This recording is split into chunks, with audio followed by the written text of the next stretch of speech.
The House will be in order. The prayer will be offered by our guest chaplain, Dr. Kevin Moore, Mount Zion Baptist Church from Huntsville, Alabama. Dr. Moore.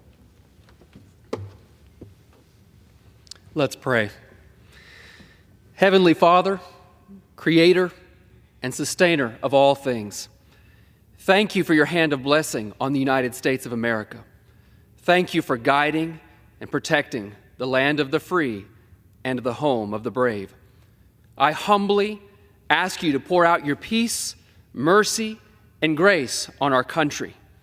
I pray that you would grant lawmakers in this assembly the integrity of Joseph, the strength of Joshua, the faithfulness of Moses, the courage of King David, the wisdom of Solomon, the determination of Nehemiah, the endurance of Job, and the obedience of Jesus Christ as they face the challenges of our country. Empower them to work efficiently for the justice of all people. Sustain them, encourage them, protect them, provide for them, guide them, and bless them as they work together in the service to our country. In the name of Jesus Christ, my Lord and Savior, amen. Amen.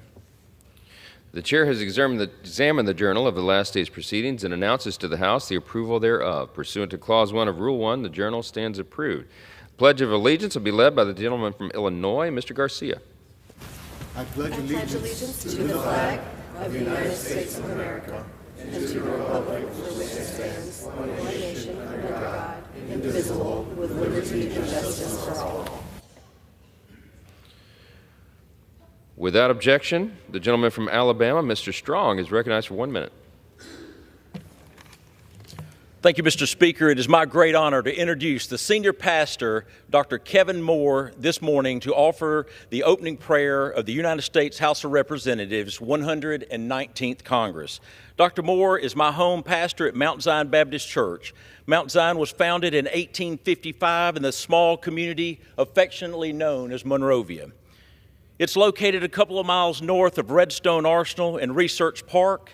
Mount Zion has grown to over 2,500 members in the thriving Huntsville, Alabama, Rocket City, USA.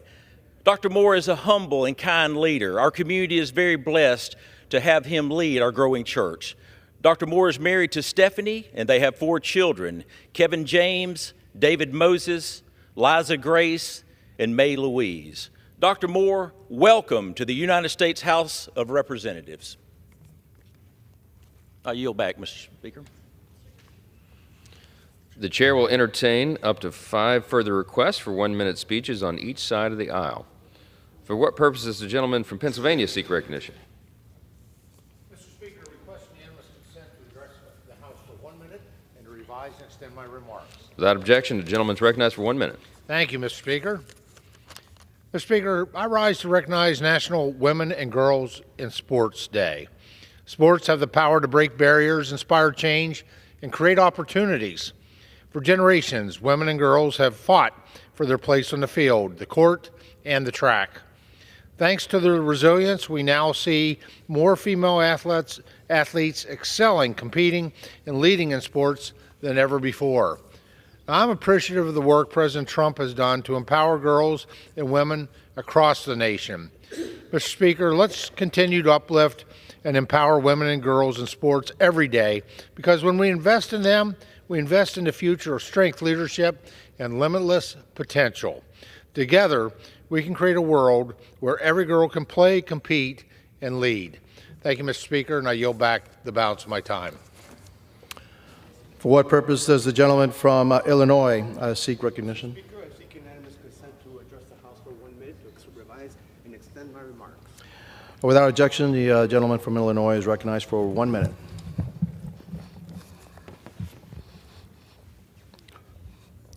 Mr. Speaker, I rise today to honor the life and legacy of Linda Zarate, who passed away on Monday, February 3rd.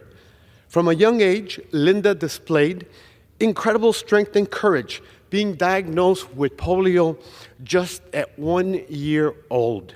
Despite this, her determination allowed her to walk by her preteen years, and in addition became a camp counselor as an experience that she served as a role model for young people, offering them a supportive environment to grow. It is that same determination that guided Linda throughout her life. Linda went on to join the AmeriCorps program, earning a certification in bilingual medical terminology, and dedicated herself to her community by serving on the local school council and becoming a board member for 2 organizations. But one of Linda's proudest achievements was her activism on behalf of the Little Village High School, where she was one of the parents and grandparents who staged a 19-day hunger strike demanding that Linda embodied the power of courage and resilience. Her life is a testament to what can be achieved when one is driven by strength and conviction. May she rest in peace. I yield back. For what purposes, the gentleman from Pennsylvania seek recognition? Speaker, I rise to address the House for 1 minute and revise and extend my remarks. Without objection, the gentleman from Pennsylvania is recognized for 1 minute.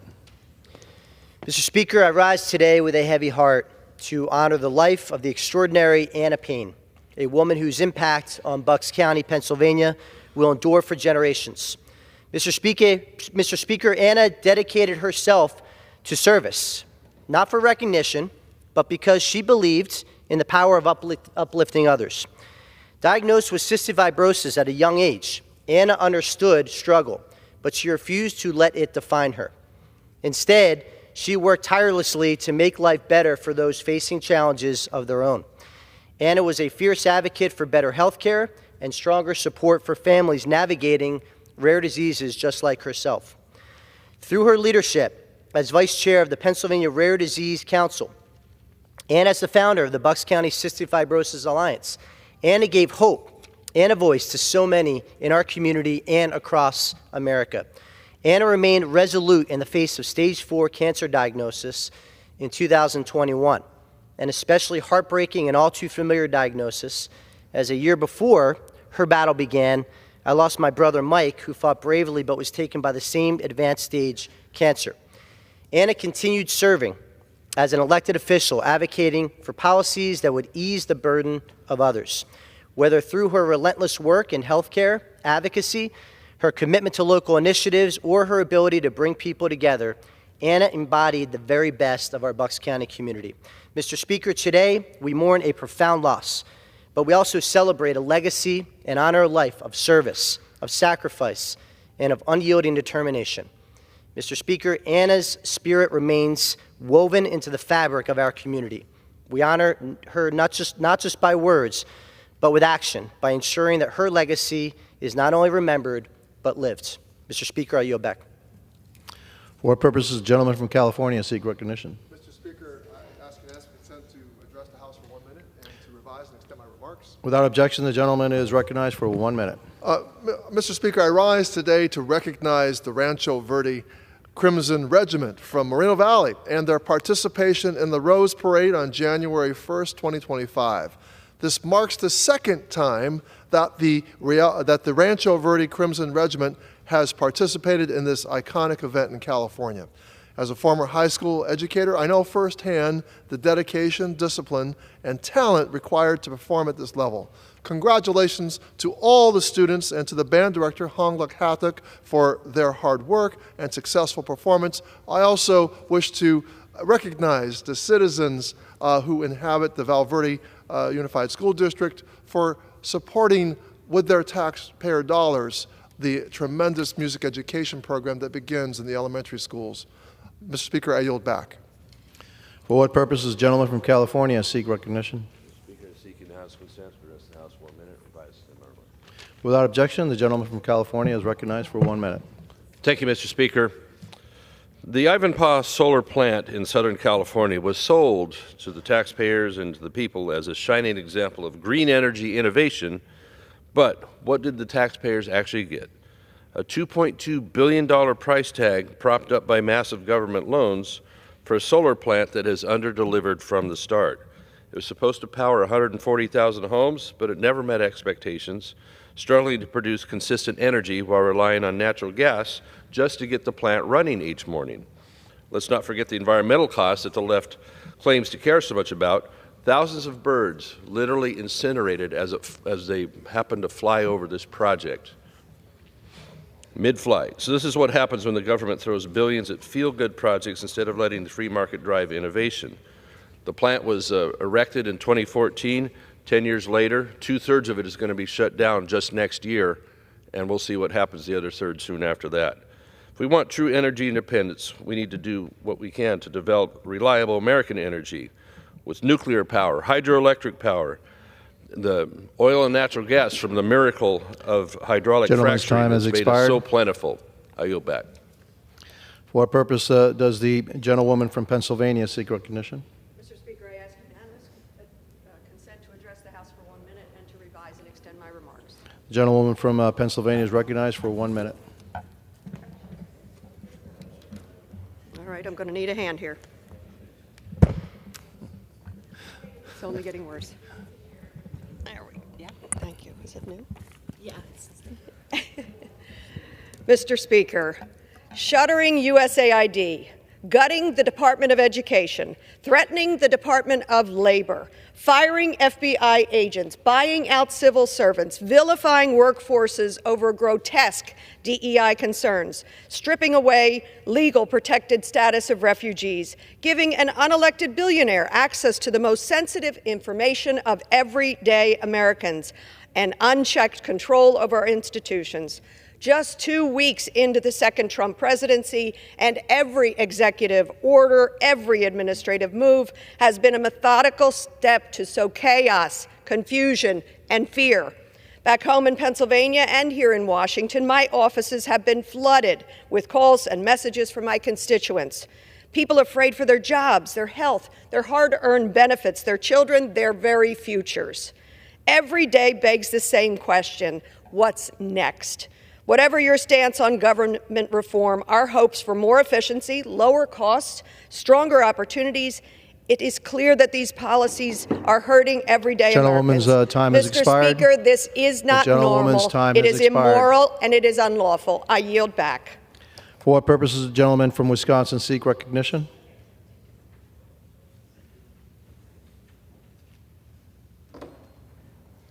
I'd like to ask unanimous consent to speak for 1 minute to revise and extend my remarks. Without objection, the gentleman from Wisconsin is recognized for 1 minute. As we wrap up this week, we go home to, if you're me, read books or read on various topics. Last night I saw a book I read many years ago I'm going to read again called Faithless America, Confronting Our Most Urgent Social Fatherless America, Confronting Our Most Urgent Social Problem. Right now, we have a huge problem in that men are being kept out of their families. Now is the time to address this problem with the Republicans having the Senate, the House, and the presidency. We cannot seriously say we are taking on the fentanyl crisis, the crime crisis, the education crisis, unless we do something about getting men back in the family. There have been powerful forces in this country. There are a lot of people who, sadly, important people, follow Karl Marx, the feminists in the 60s, Kate Millay, mother of women's studies, later on Black Lives Matter, all wanted to destroy the nuclear family. Now is the time we have to undertake policies to get men back in the family. Thank you. Gentleman yields back. For what purpose does the gentlewoman from Texas seek recognition? Mr. Speaker, I ask for unanimous consent to address the House for 1 minute to revise and extend my remarks. Without objection, the gentlewoman is recognized for 1 minute. Thank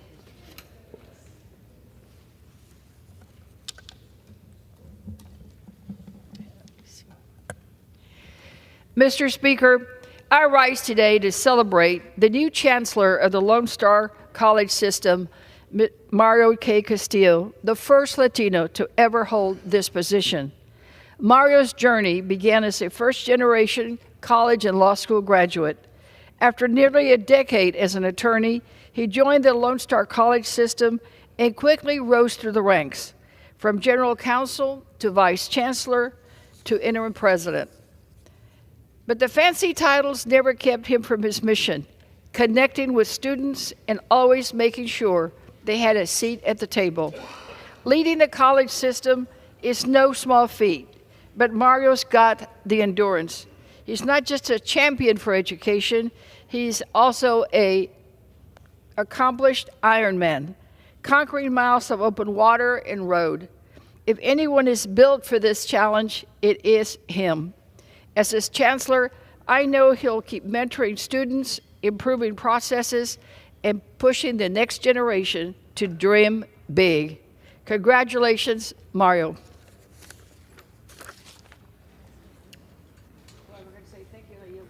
The gentlewoman yields back. For what purpose does the gentleman from Florida seek recognition?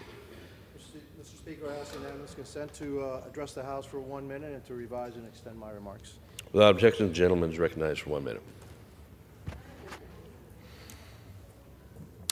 Mr. Speaker, I come today to the floor today to commemorate the life of Frank Topino, a leader and pillar of strength in the Florida Keys who's passed away at the age of 101. Born in Winter Park, Florida, Mr. Frank, as he was more commonly known, lived a life of service with deep dedication to his family, faith, and community. At just 17, he enlisted in the U.S. Air Force and served during World War II. He built a life alongside 33 continuous years on the Key West Housing Authority Board. Mr. Frank's acts of service are a true testament to his character. Let us remember him. Rest in peace, and I yield back. Gentleman yields back. For what purpose does the gentleman from New Mexico seek recognition? Mr. Speaker, I ask to address the House for 1 minute, unanimous consent, and revise and extend my remarks. Without objection, the gentleman is recognized for 1 minute. Mr. Speaker, I rise today in honor of Grecia Nunez, a former intern in my office who recently passed away and joined our Lord in heaven. Grecia was a force in southern New Mexico. She was passionate about conservation, and she brought her talents to organizations like New Mexico Wild, also working as a park ranger and helping young people experience the outdoors. She served in the Peace Corps abroad and was active in her church at home. Grecia's faith was her guiding light, and she was never shy about sharing that. When she came to my office, Grecia was studying to become an environmental lawyer. She was smart, kind, and passionate about public service. Grecia's warmth and enthusiasm affected everybody she worked with, and despite her own struggles, she arrived every day with the mindset to serve New Mexicans. Her work was truly inspirational, and her family is so incredibly proud of her. Grecia's light will forever shine in the hearts of her family and her many friends. I'm grateful to have known her as she continues to inspire me to improve the lives of all New Mexicans. If we all shared in Grecia's grit and determination, we'd all be much better off. Thank you, Mr. Speaker. I yield back.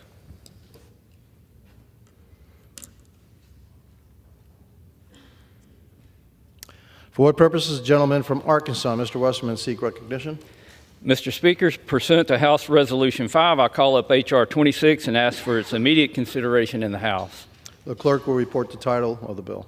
H.R. 26, a bill to prohibit a moratorium on the use of hydraulic fracturing. Pursuant to House Resolution Number 5, the bill is considered read. The bill shall be debatable for 1 hour, equally divided and controlled by the Majority Leader and the Minority Leader, or their respective designees. The gentleman from Arkansas, Mr. Westerman, and the gentleman from California, Mr. Huffman, each will control 30 minutes. The chair now recognizes the gentleman from Arkansas, Mr. Westerman.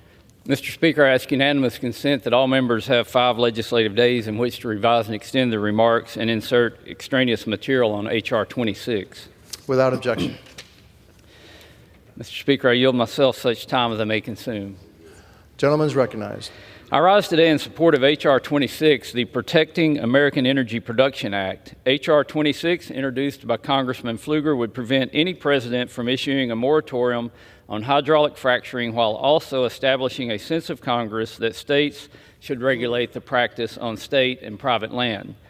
Hydraulic fracturing has been around for nearly 100 years. With other advancements in the industry, such as horizontal drilling, hydraulic fracturing has become a staple of the oil and gas industry. The practice has propelled the United States to energy superpower status. In fact, fracking in the United States provides 64% of American crude oil and 78% of the country's natural gas. This surge in supply has contributed to lower energy prices for consumers, stimulated economic growth and job growth, and improving the quality of life for Americans. In truth, a ban on hydraulic fracturing would devastate the American economy while surrendering world energy leadership to adversary nations with large oil and gas reserves such as Russia, Iran, Venezuela, and China. Federal efforts to regulate fracking, which is adequately regulated by the states, could have an equally detrimental impact. The 2005 Energy Policy Act clarified that Congress never intended the federal government to regulate fracking under the Safe Drinking Water Act. There is even precedent from the courts to not allow the federal government to regulate fracking. In the Obama administration, the Bureau of Land Management attempted to regulate the practice for federal lands and minerals, but the courts correctly threw out the effort. In the decision, the judge clearly stated, quote, Congress has not delegated to the Department of Interior the authority to regulate hydraulic fracturing. The BLM's effort to do so through the fracking rule is in excess of its statutory authority and contrary to law, end quote. States regulate fracking, and each has comprehensive laws and regulations to provide for safe operations, protect drinking water sources, and ensure effective regulation of oil and gas exploration and production. This bill would prevent future administrations from implementing a unilateral fracking ban and express Congress's sense that states should maintain regulatory authority over fracking on state and private lands. I urge my colleagues to join me in supporting this important piece of legislation, and I reserve the balance of my time. The gentleman from Arkansas reserves. The gentleman from California is recognized. Thank you, Madam Speaker. And welcome, everyone, to the first installment of House Republicans' fulfillment of their misguided, billionaire-funded, pro-polluter, drill, baby, drill agenda. Now, I like Valentine's Day as much as anyone. I don't mean to be cynical. But what I don't do is introduce empty love letters to polluting industries masquerading as legislation, and that's what we're here to do today. This bill we're considering is one massive love letter to big oil, signed by the House GOP. Meanwhile, Americans are grappling with the actual fallout from the White House's unconstitutional, illegal freeze on federal funding across dozens of agencies, tariffs on our allies that will increase energy costs and inflation. Instead of addressing all of these things, we're here today with a little love letter for Valentine's Day from House Republicans to big oil. Now, H.R. 26, the Protecting American Energy Production Act, pretends to ban presidential fracking bans. Let me be clear, this bill is a solution in search of a non-existent problem. President Trump is not going to ban fracking. President Biden didn't ban fracking. No president, past or present, has banned fracking. And of course, now we do have President Trump. Democrats are not election deniers. We acknowledge that President Trump won the election. He is our president, and he loves fracking. Who are we kidding by passing this bill, pretending to stop him from banning fracking? Now, if Republicans really want to push back on presidential power and assert congressional rights, that would be interesting. We would love to work with Republicans on something like that.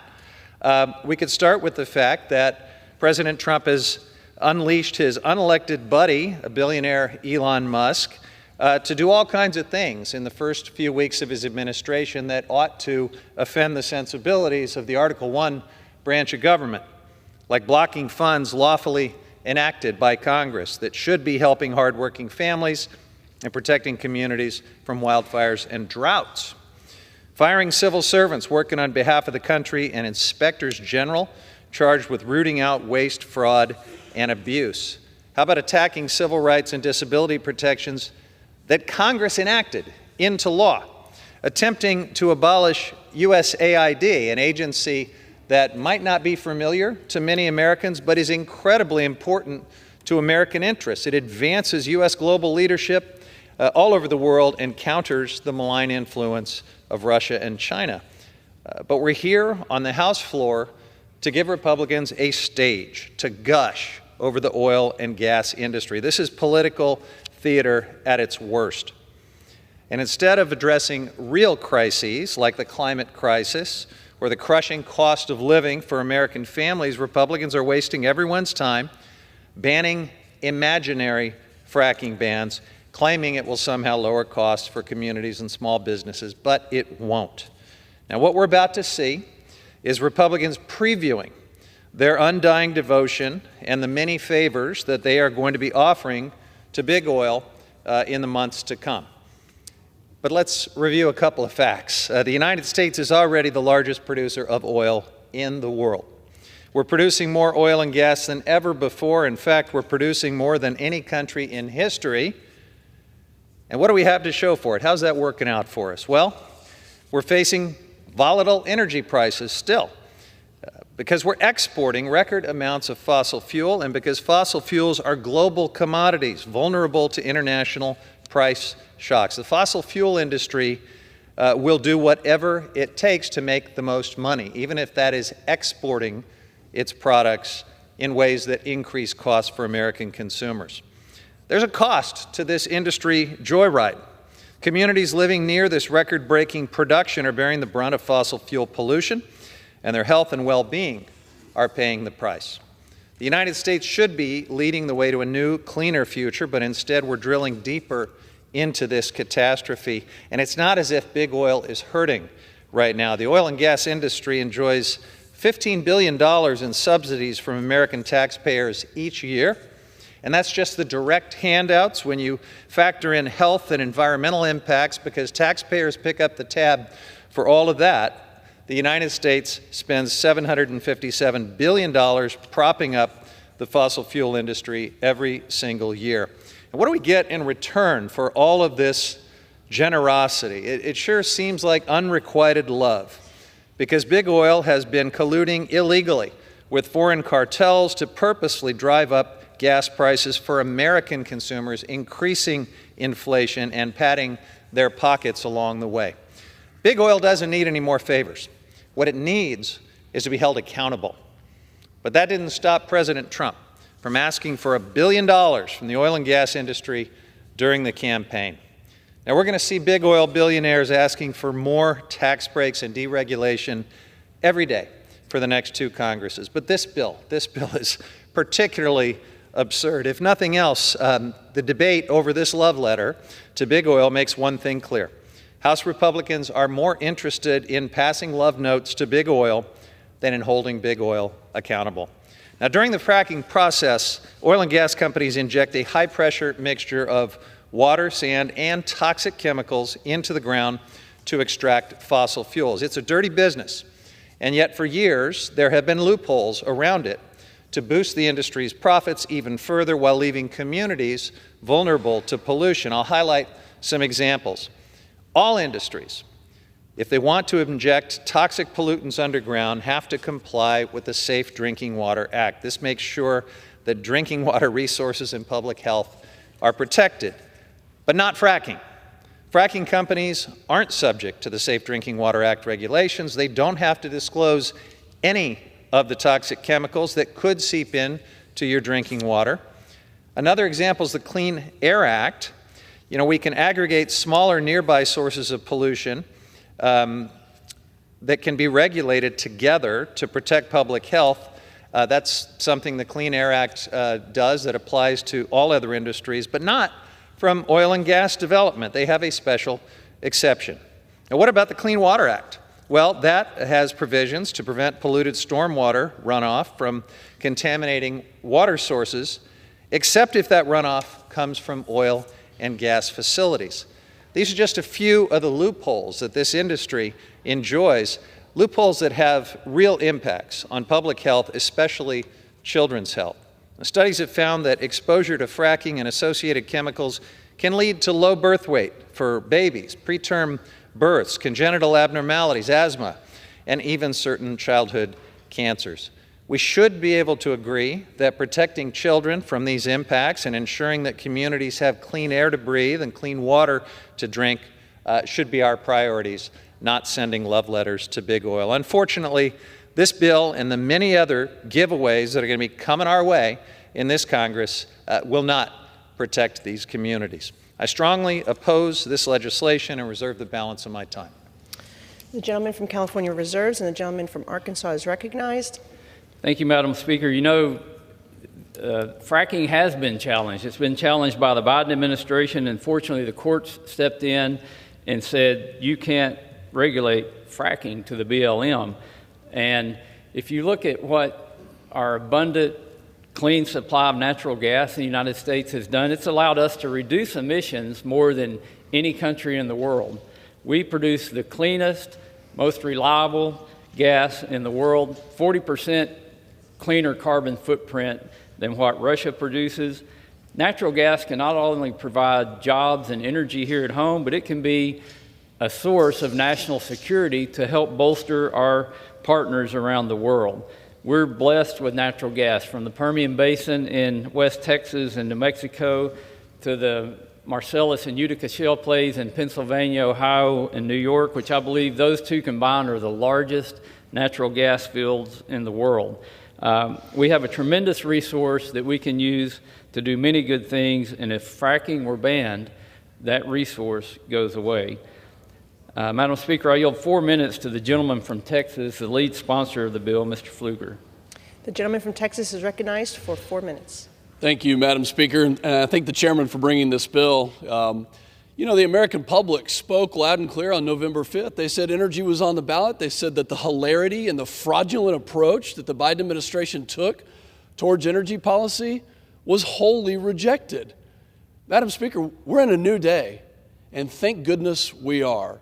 I represent the Permian Basin, Midland and Odessa, Texas, and for 4 years, this community was demonized by the president, demonized by my colleagues on the other side of the aisle, demonized for the work that they did to bring affordable, reliable energy to this country. And they did so with an all-out assault. I am proud today to support my legislation, H.R. 26, the Protecting American Energy Production Act. And this is on behalf of every one of my constituents in Midland and Odessa, Texas, who provide the very pen that's being written on by my colleagues on the other side of the aisle, who provide the cell phones and the cosmetics and the personal protective gear that goes into an emergency room. Not just liquid fuels, but using a safe technology, hydraulic fracturing, which was completely falsely characterized briefly this morning by my colleague on the other side of the aisle.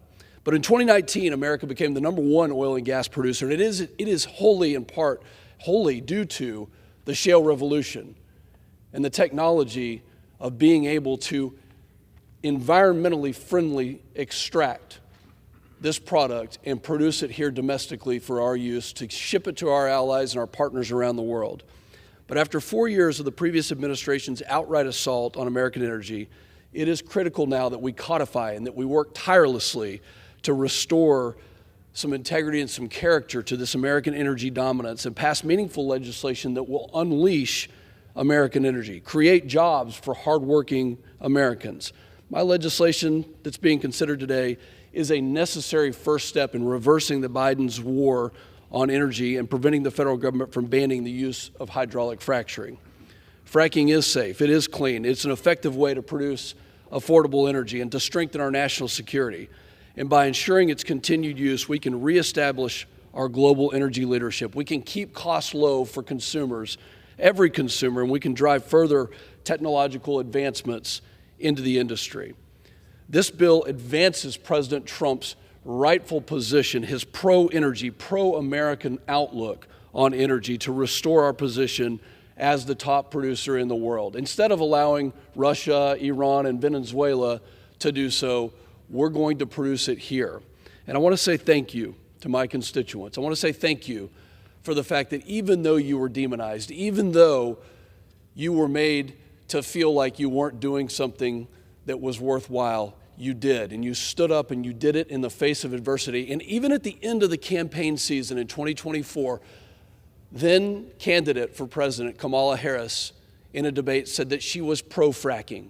So it's hard to believe that anybody would actually vote against this legislation today, because that was the platform of my colleagues on the other side of the aisle. So today is an opportunity to bring us together, Republicans and Democrats, to codify what we both know has been the major advancement. It is time to end the bans and unleash our lands. It is time to come together, and I'm proud to work with our colleagues on the other side of the aisle, because I know this will be a bipartisan bill. I know that there will be many Democrats who vote for this, and I'm glad that we can do this. Mr. Chairman, thank you for bringing H.R. 26, and I fully support it and urge my colleagues, and I yield back. Reserve. The gentleman reserves, and the gentleman from California is recognized. Thank you, Madam Speaker. I am pleased to yield 3 minutes to the gentlewoman from Colorado, Diana DeGette. The gentlewoman from Colorado is recognized for 3 minutes. Thank you so much, Madam Speaker. I rise today in opposition to the Protecting American Energy Production Act. Now, as a Coloradoan from an energy-producing state, I don't oppose fracking, and frankly, opposition to fracking is not in the Democratic agenda. However, I think we could all agree that fracking must be done safely and with transparency. This bill would allow natural gas producers to keep abusing loopholes that allow them to hide dangerous chemical components in their fracking fluid, and that's something I don't think any of us should support. Having served as the top Democrat on the Energy and Commerce Subcommittee on Energy, Climate, and Grid Security in the last Congress, I've worked closely on this issue for many years. I have introduced legislation that would ensure that our communities would be safe from the dangerous chemicals that are often used in fracking fluid. Fracking releases thousands of harmful chemicals that poison our drinking water and pollute our air, including hydrogen sulfide, which causes nausea, vomiting, and headaches, benzene, a known carcinogen, toxic metals, acids, and even diesel fuel. A significant number of scientific studies prove negative health effects like cancers, asthma, and birth complications are caused by fracking chemicals. These chemicals particularly affect the most vulnerable in our society, including children, people who are pregnant, the elderly, lower-income communities, and communities of color. For example, those who gave birth while living near a fracking site had children who are 2 to 3 times more likely to be diagnosed with leukemia between the ages of 2 and 7 than those who were not exposed. For older adults, a study found that living near fracking sites in Pennsylvania during its so-called fracking boom between 2002 and 2015 were more likely to be hospitalized for cardiovascular disease than those in neighboring states where fracking was banned. What complicates our ability to regulate these hazardous chemicals is that only in retrospect can we assess the damage that's being done in the name of oil and gas production. It was just 2 years ago that scientists were able to conclude that the extent of harm caused by the fracking fluid in 2016, almost 10 years ago, a study found it caused 410,000 asthma flare-ups, 2,200 new cases of childhood asthma, and 7,500 excess deaths, costing $77 billion in health impacts. Now, these examples are only a drop in the bucket. We don't even have accurate numbers of just how many Americans are affected because the law prioritizes polluters over people by protecting the exact chemical makeup of fracking fluid that fracking companies call, quote, proprietary information. It's been proven that fracking chemical disclosure requirements lead to significant declines in the use of hazardous chemicals. I asked for 30 more seconds. The gentlelady, 30 more seconds. So there have been significant declines in the use of hazardous chemicals and better water quality. Rather than passing this bill, which only protects oil and gas producers, we should require more transparency to the public. Families shouldn't have to choose between their health and their house just because it's close to a drilling site. I urge my colleagues to oppose this legislation and work in a bipartisan way to make sure that where we do fracking, it's done safely. I yield back. I reserve the balance of my time. Gentleman reserves, and the gentleman from Arkansas is recognized.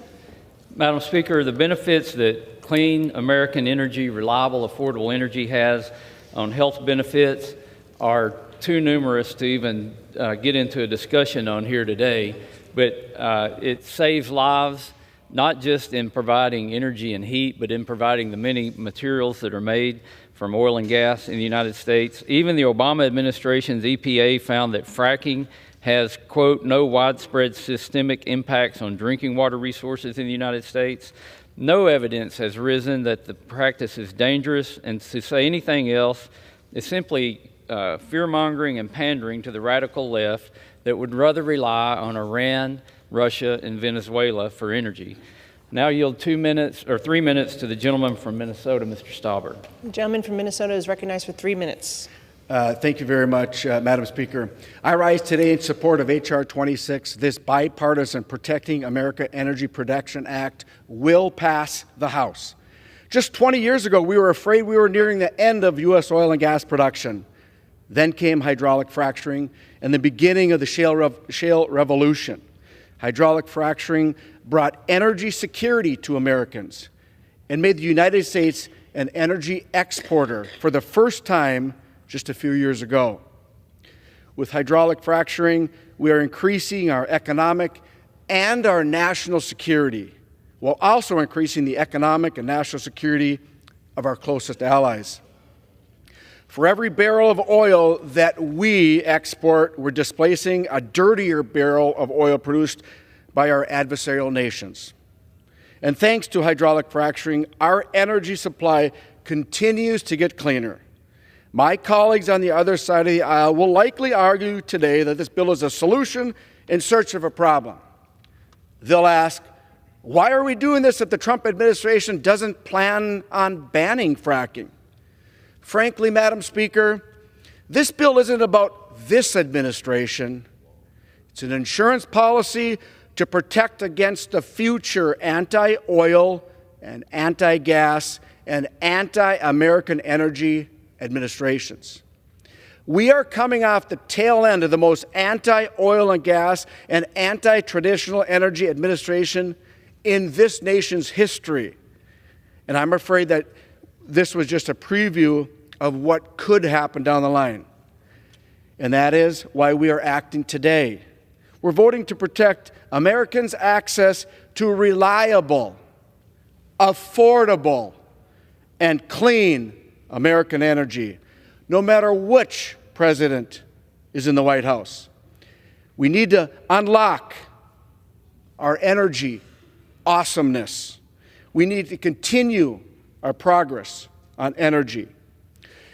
You know, Madam Speaker, just a few minutes ago, my colleague across the aisle talked about clean and affordable, reliable energy. I want to remind my colleagues, I live in northern Minnesota. Last week it was 40 below. And we just had to turn on the heat, natural gas. I didn't have to worry about my 6 children, the youngest being 3, to be frozen to death, to freeze our pipes. I didn't have to worry about my mother, who's 90 years old, and my father, who's 91, freezing in 40 below. Turn up the heat. Clean, affordable, reliable energy. My colleagues on the other side of the aisle, I have no idea why they wouldn't support this bipartisan legislation. American energy, American technology, and American workers. I support this legislation. I yield back. Gentleman reserves, and the gentleman from California is recognized. Thank you, Madam Speaker. So it's interesting. I hear my colleague from Minnesota saying he's interested in constraining presidential power, just not this president, and apparently only when it applies to presidents who might go against the interests of big oil. So I guess at least there's some semblance of interest in defending Article 1, but a pretty twisted remnant of what should be Congress's Article 1 authority. You know, if we really want to work on constraining presidential power, there's a lot we could do together, because right now, this administration is illegally blocking funds enacted by Congress to help hardworking Americans, funding meant for wildfire management and water infrastructure projects at a time when communities in California are still reeling from disaster. But instead, we're debating this.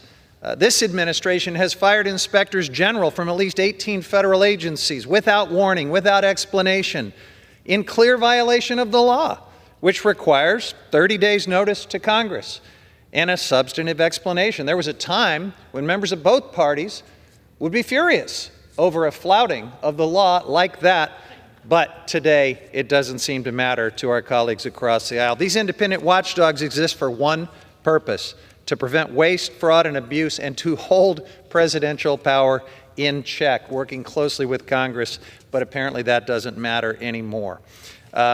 We know the administration is actively trying to abolish USAID, a nonpartisan agency established by Congress, which supports nutrition and other basic humanitarian assistance all over the world for people who need it. We know that NOAA could be next on the chopping block, a science-based agency that people all over this country depend on every day to get weather alerts and save lives. But we're on the floor debating this love letter to big oil instead of standing up for Congress's Article I authority and holding presidential power in check. With that, I would like to yield 3 minutes to the gentlelady from Phoenix, Arizona, Congresswoman Ansari. The gentlewoman from Arizona is recognized for 3 minutes. Thank you. Today I rise in strong opposition to H.R. 26. My constituents sent me to Congress to fight for them for clean water, clean air, job security, and lower prices. This legislation accomplishes absolutely none of those things. H.R. 26 says that the president cannot issue a ban on fracking unless authorized by Congress. It's obviously a little bit ridiculous. President Trump is not going to ban fracking. In fact, no president has ever banned fracking. What this bill is just an opportunity for some House Republicans to signal their support for their big oil allies and their billionaire friends. The United States is already producing more oil than ever, more than any country in history. Republicans' dirty drilling agenda will not make America any more energy dominant, and it won't drive prices down. If we could drill our way out of the affordability crisis, we would have already done so. The answer is not more oil. When we drill more and more, the only ones who benefit are those at the top, the CEOs, the multinational corporations, and the already rich billionaires who are profiting off of the American people. In fact, several Federal Trade Commission complaints and class action lawsuits from last year say that big oil CEOs have been illegally colluding with each other and with some of our adversaries to keep prices high and profits up. Big oil is already getting at least $15 billion in subsidies from the federal government.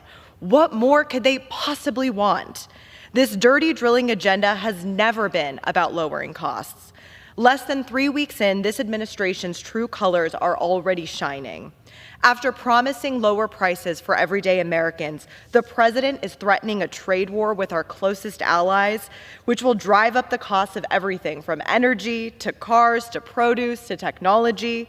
The administration is threatening mass deportations of people who are part of the workforce and contributing to our economy. And the Republican-led Congress is plotting how to cut spending on health care and clean energy in order to pay for tax cuts for billionaires. I strongly urge my colleagues to vote no on H.R. 26, and I yield back. Reserve the balance of my time. Gentleman reserves, and the gentleman from Arkansas is recognized. Madam Speaker, I yield 2 minutes to the gentleman from Ohio, Mr. Latta. The gentleman from Ohio is recognized for 2 minutes. Thank you, Madam Speaker. I rise in support of H.R. 26, the Protecting American Energy Production Act, to prevent a ban on the use of hydraulic fracturing. The shale revolution has unleashed American innovation, specifically hydraulic fracturing, and led to the U.S. becoming an energy superpower, stabilizing global markets and lowering prices for consumers, farmers, and manufacturers. In 2019, economists estimated this productivity reduced the domestic price of natural gas by 63% and led to a 45% decrease in the wholesale price of electricity. This resulted in an estimated savings of $203 billion annually for American consumers. Unfortunately, some states have implemented misguided policies to ban or limit the use of fracking.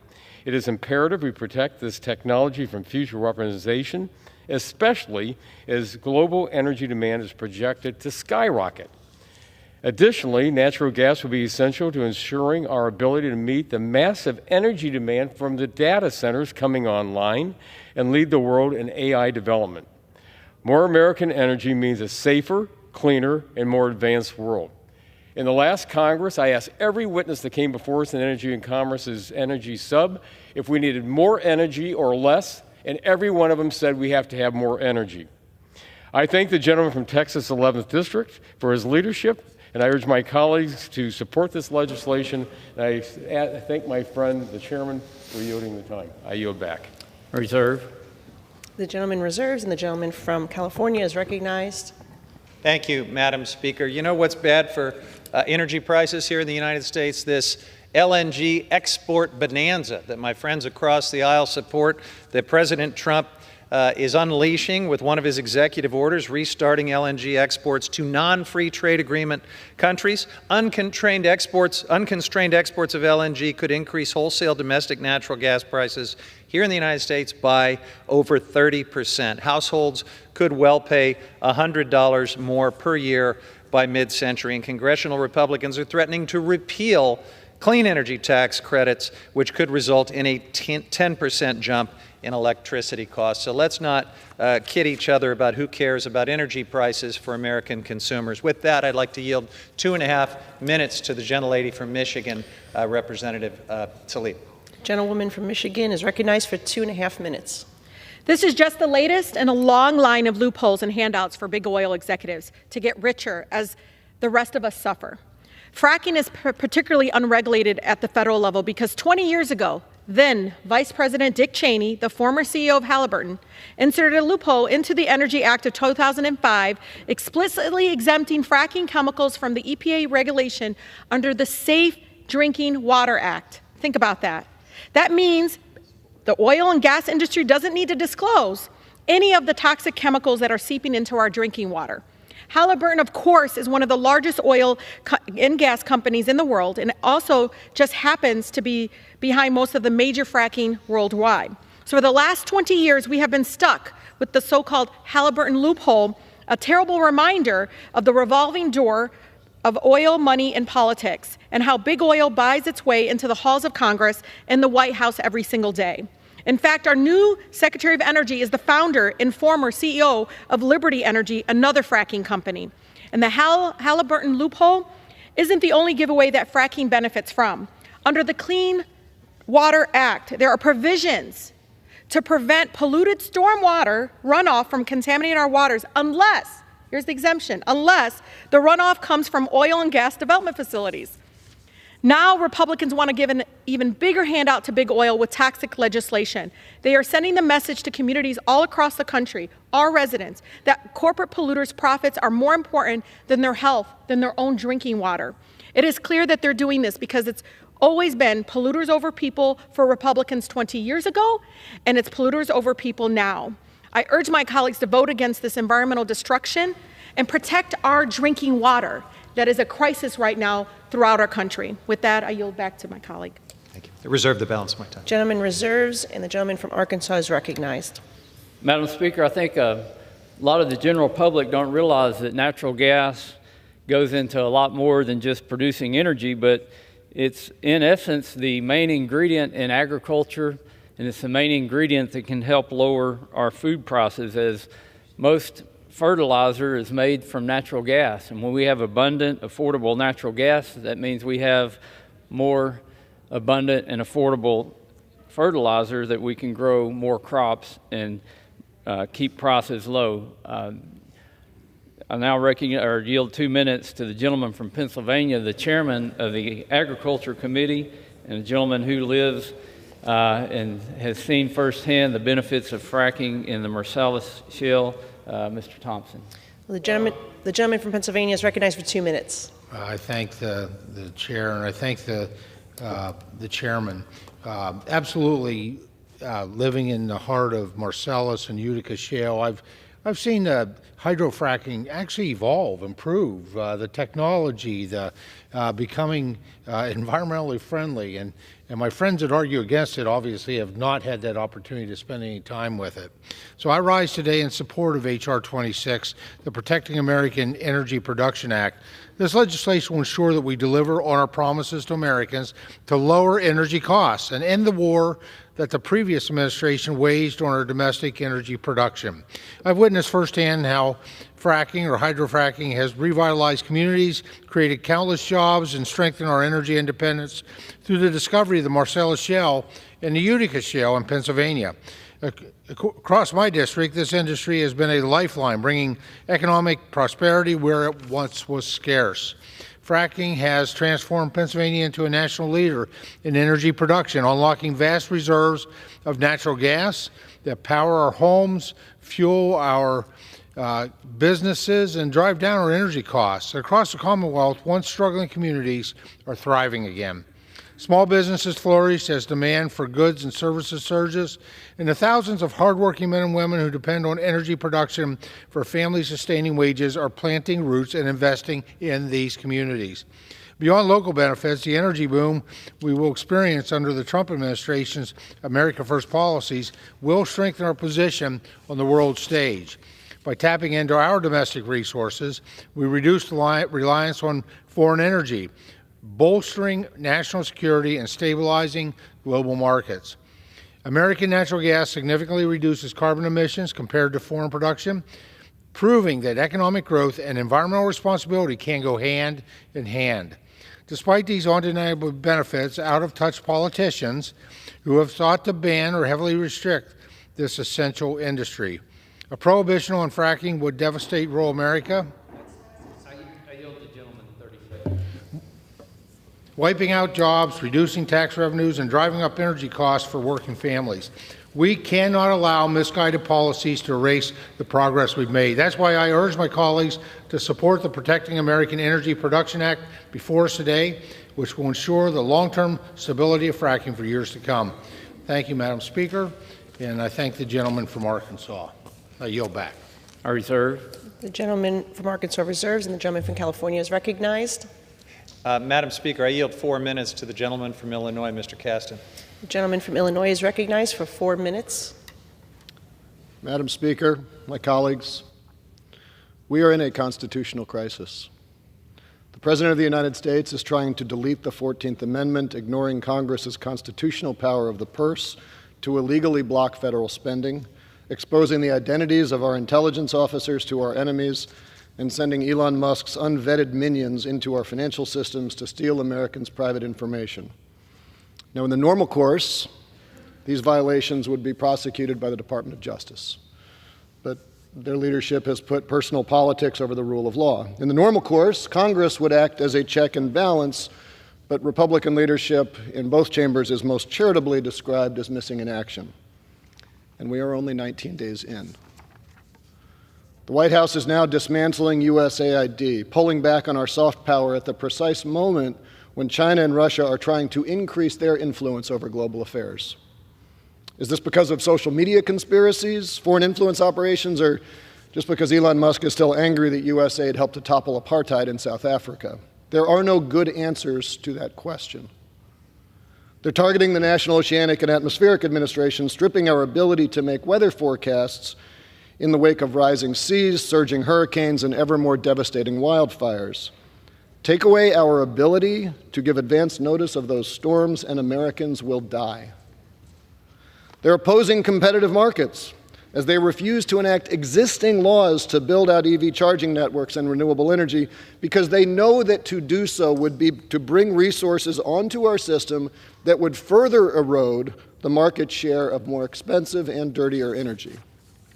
And they've now stolen data from the Treasury Department files so that Elon Musk, a man who gives Nazi salutes and actively campaigns for the neo-Nazi party in Germany, can access personal information that could potentially be used to target his political enemies. This is the very foundation of fascism, all of which leaves us in this chamber with a choice.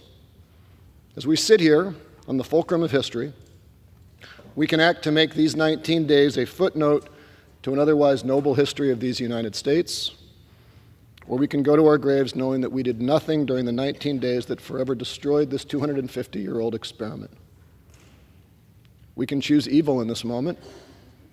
We can choose to ignore everything that Jesus preached on the Mount as we persecute the meek so we can enrich the merciless. We can choose cowardice. We can give a buck to a homeless man on the way into work so we can take away hundreds of millions of dollars from housing assistance once we get there, telling ourselves that to do anything else would be to cause our seat to be filled by a less compassionate soul. We can decide that if we aren't in leadership, then our job is just to follow orders. Sometimes that excuse works. It didn't at Nuremberg. But there's no difference between any of those choices. They all lead to the same outcome, and for this reason, I will be offering a fourth option, and at the appropriate time, I will offer a motion to recommit this bill back to committee.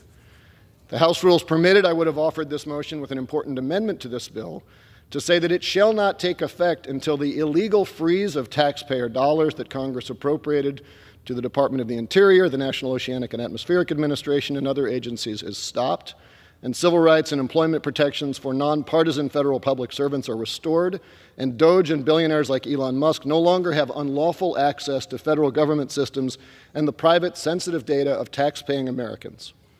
I ask unanimous consent to insert into the record the text of this amendment. Without objection. That motion is a chance for all of my colleagues to choose leadership, to choose patriotism, to choose to honor the oath that we all took to the Constitution, to be remembered and honored by future generations, and to, in the words of William F. Buckley, to stand athwart history and yell, "Stop." Yield the gentleman 30 seconds. I yield back. Thank you. Reserve. The gentleman reserves, and the gentleman from Arkansas is recognized. Madam Speaker, I yield 2 minutes to the gentlelady from Colorado, Ms. Boebert. The gentlewoman from Colorado is... 2.5 minutes. The gentlewoman from Colorado is recognized for 2.5 minutes. Thank you, Madam Speaker, and thank you, Mr. Chairman, for bringing this bill to the floor. And I want to thank also the lead sponsor of this bill, my colleague from Texas, August Pfluger. I rise in support of the Protecting American Energy Production Act. This bill will protect American oil and natural gas production by preventing any president from declaring a moratorium on hydraulic fracturing. 4 years ago, Joe Biden waged an all-out war on American energy production, from shutting down the Keystone XL pipeline, canceling oil and gas leases on millions of acres, locking up federal lands, threatening Colorado energy jobs, canceling Colorado energy jobs, and countless other anti-energy measures that have contributed to gas prices and inflation reaching record levels. The American people spoke in November. They spoke loud and they spoke very clearly. They resoundingly said, "Drill, baby, drill."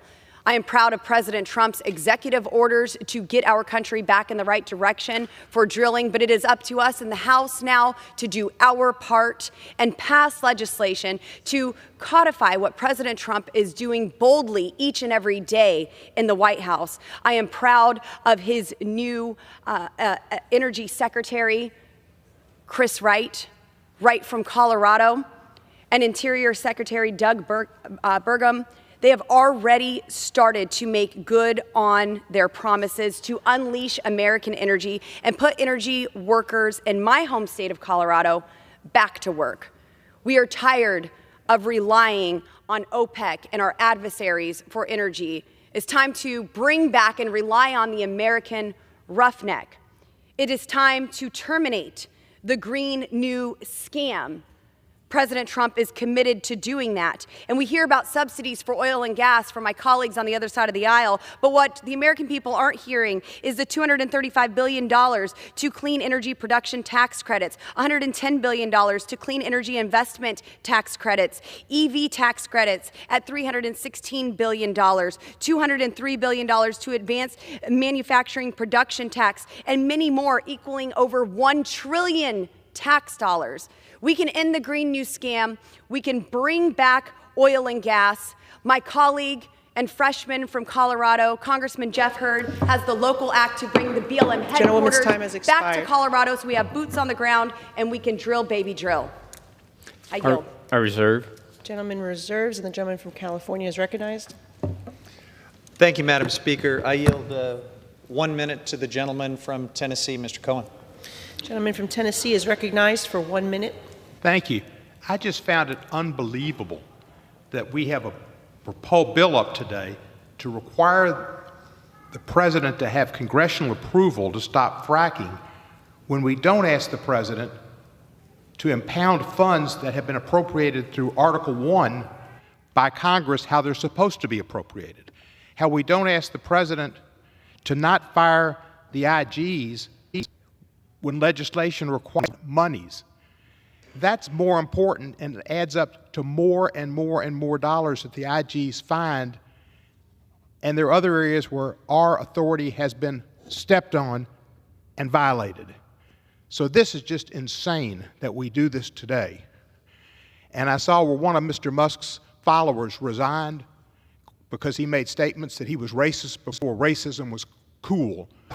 Expired. Gentleman reserves. Gentleman from Arkansas is recognized.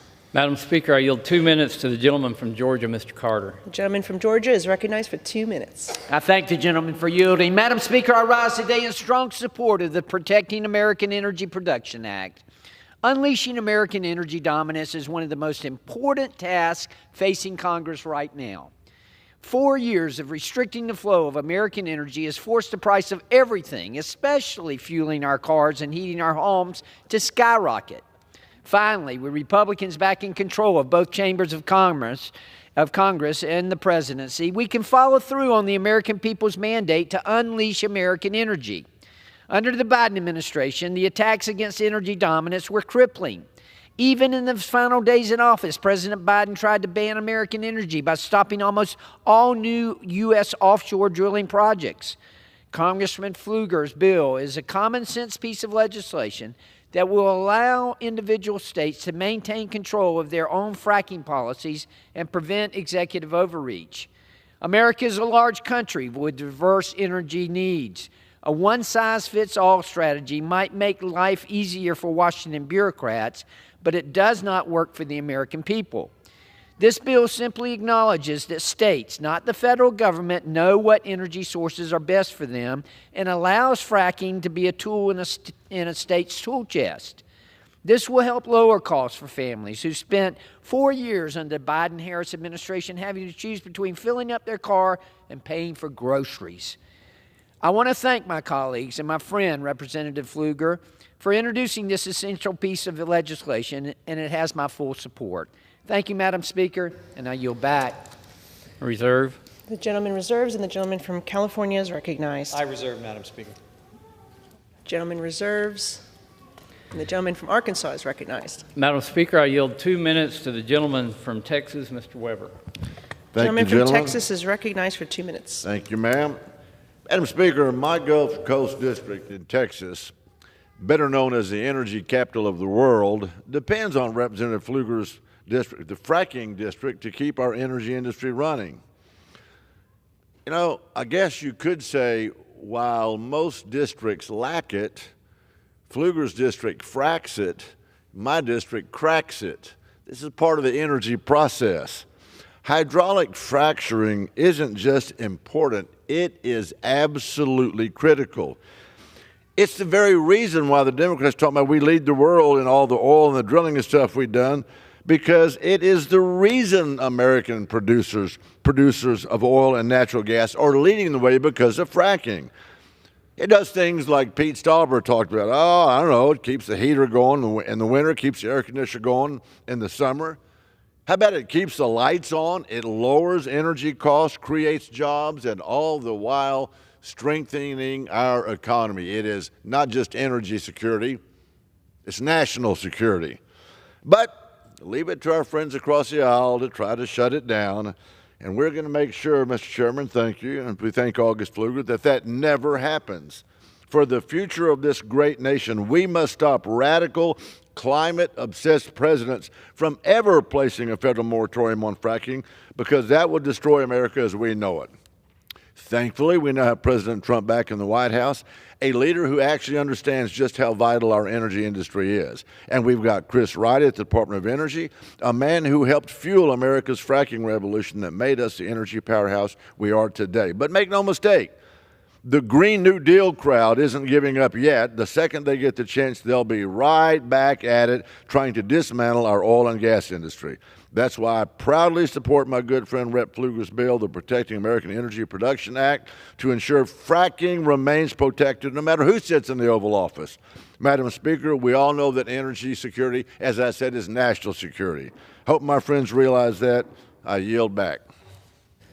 The gentleman reserves, and the gentleman from California is recognized.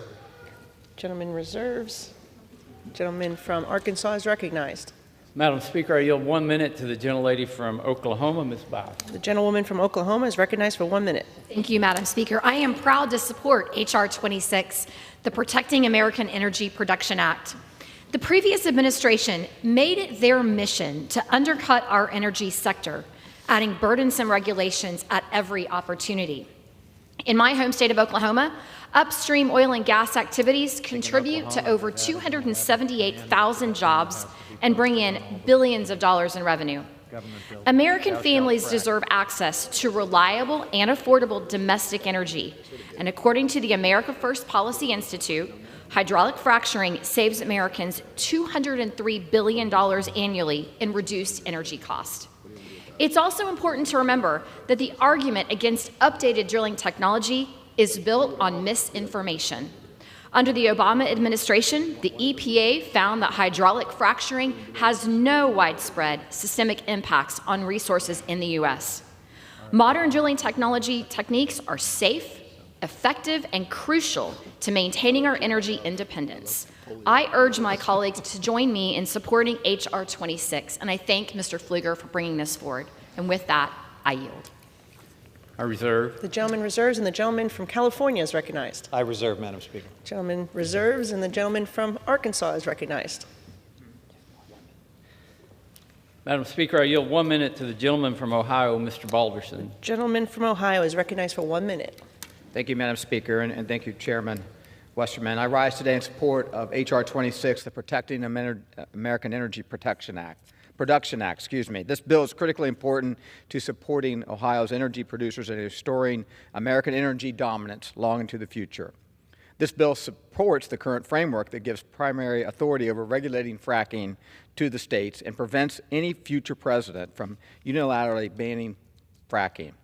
The shale revolution has been a game changer for the Appalachia region and my congressional district. In fact, Utica shale leases have boosted Central and Southeastern Ohio's economy by nearly $1 billion. We all saw the rules the Biden administration pushed out over the last 4 years, including efforts to mandate EVs for American consumers, blocking new LNG exports, and shutting down our most reliable power plants. This bill makes crystal clear that no future administration can decide on a whim to ban fracking. Thank you, Madam Speaker. I yield back. Madam Speaker, request for time. I'm prepared to close and reserve the balance of my time. Okay. Gentleman reserves, and the gentleman from California is recognized. Thank you, Madam Speaker. And I will just close by making one thing very clear. Even though fracking can undeniably present very real health threats and risks to the public, the reality is no president has ever tried to ban it. And President Trump is certainly not going to ban it. He absolutely loves fracking. So why are we here? Why are we having this totally performative debate? Well, this bill and this debate serves two purposes for my colleagues across the aisle. First, it's a chance to provide an assurance, a love letter to Big Oil, telling them that House Republicans will have their backs, an early Valentine's Day gift, if you will. And second, it is a distraction. House Republicans are distracting the American people by saying they're doing something. To put it in theological terms, my friends might appreciate, it's like Jesus is coming, look busy. But as we've laid out, this will do nothing for energy costs. The entire drill, baby, drill agenda will do nothing for inflation because the industry is already producing record amounts of oil and gas. They're doing more than that. They're purposefully and illegally price gouging Americans, colluding with cartels. They are not interested in lowering costs to the American people. This is also a distraction from the trade war that President Trump is starting to unleash, including against close allies of the United States, something that is going to painfully raise prices for everyday Americans. And it's a distraction from the president's threats and attacks on democracy. We are sliding down the slippery slope to dictatorship, folks, and we're here debating a love letter to Big Oil. Just under 3 weeks into this administration, it is clear, and it's no surprise, who the Republican leaders in Congress are for. It's for billionaires. They're for Big Oil, corporations, and polluters. I urge my colleagues to defend people over polluters and to vote no on this bill. I yield back. Gentleman from California yields back. The gentleman from Arkansas is recognized. Mr. Speaker, in closing, I would like to cite a 2019 study by the U.S. Chamber of Commerce's Global Energy Institute. Their research shows a ban on fracking would have eliminated 19 million jobs between 2021 and 2025, while simultaneously reducing the U.S. gross domestic product by $7.1 trillion over the same period. The efforts of a ban like this cannot be overstated. Mr. Speaker, I ask unanimous consent to submit this study by the Global Energy Institute for the record. Without objection. Mr. Speaker, as we think about what that ban would have done just between the years 2021 and 2025, what if the Obama administration had been successful? What if their BLM had been successful in banning fracking on federal lands? America would not have led the world in reducing greenhouse gas emissions. We would have seen even higher energy costs. The cost of food would have gone up. It could have changed the course of our country in not a good way had this ban gone into effect. The Global Energy Institute's research also shows that over the same 2021 to 2025 timeframe, energy prices would have skyrocketed, with natural gas prices rising by 324%. This would cause household energy bills for the average American to quadruple and the cost of living to increase by $5,661 per year. Additionally, the price of gasoline would double and government revenues would plummet by almost $1.9 trillion. Think about that. $7 trillion of GDP, and we know from history that about 17.5% of the GDP goes right into the federal government's tax revenues. This would have driven the deficit much higher had hydraulic fracking ban been put in place. It could also trigger a global recession. In 1973, when Saudi Arabia implemented an oil embargo and roughly 7% of the global oil supply was removed from the markets, world prices skyrocketed 400%. With these sobering facts in mind, I urge my colleagues to support H.R. 26, and with that, I yield back the balance of my time. Gentleman from California yields. All time for debate now having expired, pursuant to House Resolution 5, the previous question is ordered on the bill. The question is on engrossment and third reading of the bill. Those in favor so signify by saying aye. Those opposed say no. The opinion of the chair, the ayes have it. Third reading. A bill to prohibit a moratorium on the use of hydraulic fracturing. For what purpose does the gentleman from Illinois seek recognition? Mr. Speaker, I have a motion to recommit at the desk. The clerk will report the motion. Mr. Casson of Illinois moves to recommit the bill, H.R. 26, to the Committee on Natural Resources. Pursuant to Clause 2B of Rule 19, the previous question is ordered on the motion to recommit. The question is on the motion. All those in favor say aye. Those opposed say no. In the opinion of the chair, the noes have it. Mr. Speaker, request the yeas and nays. The yeas and nays are requested. Those favoring a vote by the yeas and nays will rise. A sufficient number having risen, the yeas and nays are ordered. Members will record their votes by electronic device. This will be a 15-minute vote. Pursuant to Clause 9 of Rule 20, the chair will reduce to 5 minutes the minimum time for any electronic vote on the question of passage. This is a 15-minute vote.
On this vote, the yeas are 205, the nays are 207. The motion is not adopted. The question is on passage of the bill. Those in favor so signify by saying aye. Those opposed say no. The ayes have it. The bill is passed, and without objection, the motion to reconsider is laid on the table. Purpose does the gentleman from California seek recognition? Request the yeas and nays. The yeas and nays are requested. Those favoring a vote by the yeas and nays will rise. A sufficient number having risen, the yeas and nays are ordered. Members will record their votes by electronic device. This will be a 5-minute vote.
This vote, the yeas are 226, the nays are 188.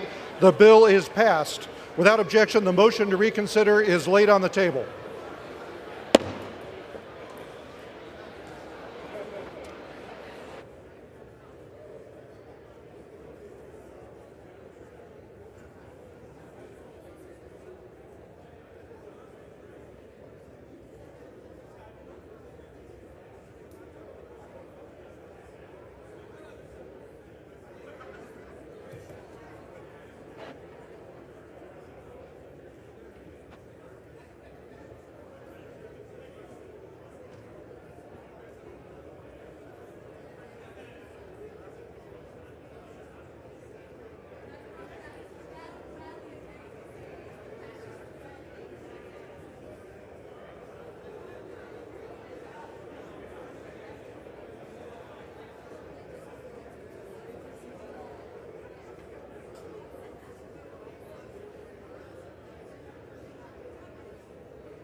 For what purpose does the gentlewoman from Virginia seek recognition?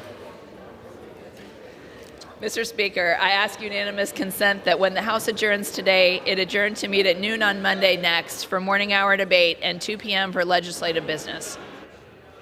Without objection.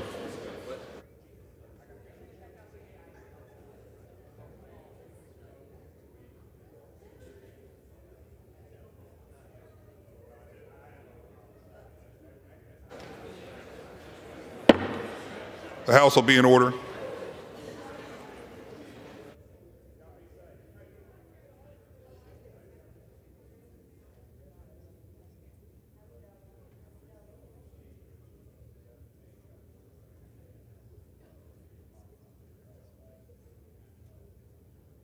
The chair will now entertain requests for 1-minute speeches.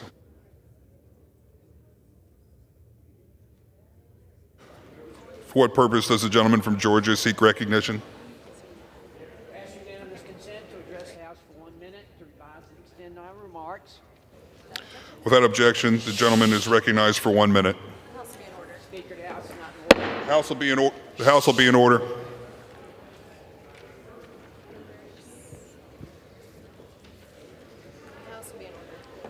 The House will be in order.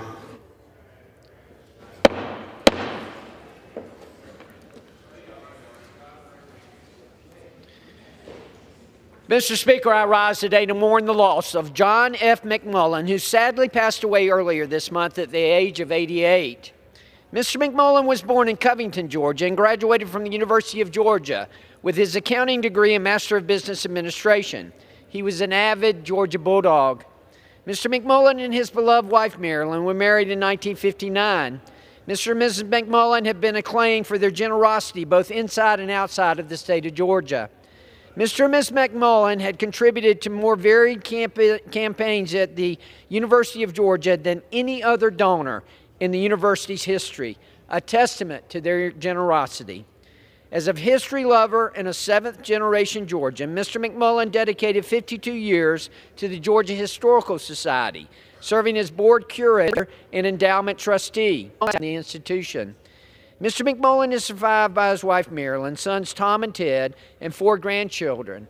Mr. McMullen will always be remembered for his wise counsel, intellectual curiosity, infectious laugh, and optimism that the bright light of history will always make the future better. Thank you, Mr. Speaker, and I yield back. The House will be in order. For what purpose does the gentlewoman from Ohio seek recognition? I request unanimous consent to address the House and to extend and revise my remarks. Without objection, the gentlewoman is recognized for 1 minute. Thank you, Mr. Speaker. Today I rise to recognize Katrina Halassa, Joanna O'Neill, and Krista Galloway of the Akron Public Schools Science and Health Department as Ohio's 13th Congressional District Champions of the Week. The department recently earned the Presidential Award for Excellence in STEM Mentoring on behalf of the White House Office of Science and Technology Policy and the National Science Foundation.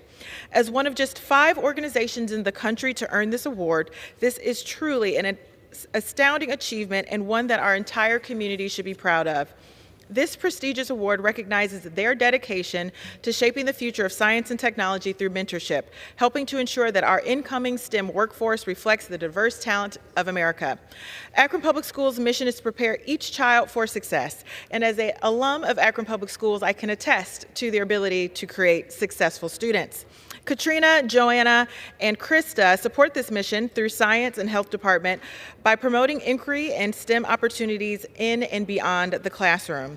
Together, Katrina, Joanna, and Krista provide 60 years of combined mentoring, and during Dr. Halassa's 16-year tenure, the department lowered barriers by providing STEM opportunities to over 50,000 diverse scholars. Their focus on a 3-tiered approach consisting of teachers, scholars, and partners allows all levels of our community to get involved in educating and mentoring our students to success. Ohio's 13th Congressional District has long been known for its scientific innovation, and Krista, Joanna, and Krista are also helping to ensure this legacy for generations to come. Congratulations again to Katrina Halassa, Joanna O'Neill, and Krista Galloway on this fantastic accomplishment, and thank you for all you do for our students and scholars. Thank you, Mr. Speaker, and I yield back. For what purpose does the gentleman from Missouri rise? Seek recognition. I seek unanimous consent to address the House for 1 minute and to revise and extend my remarks.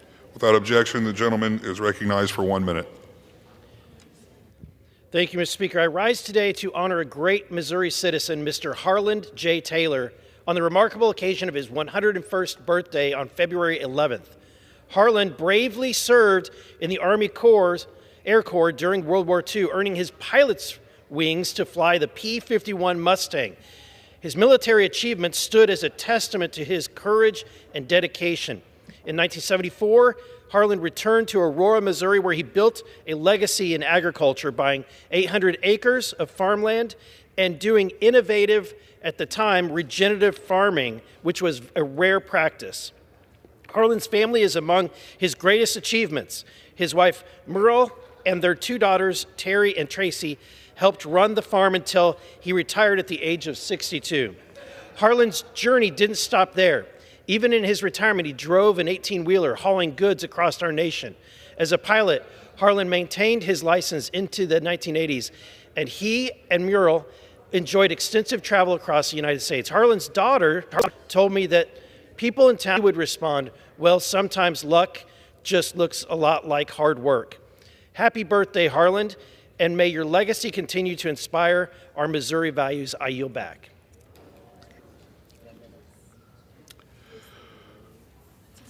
Just does the gentleman from Pennsylvania seek recognition? Without objection, the gentleman is recognized for 1 minute.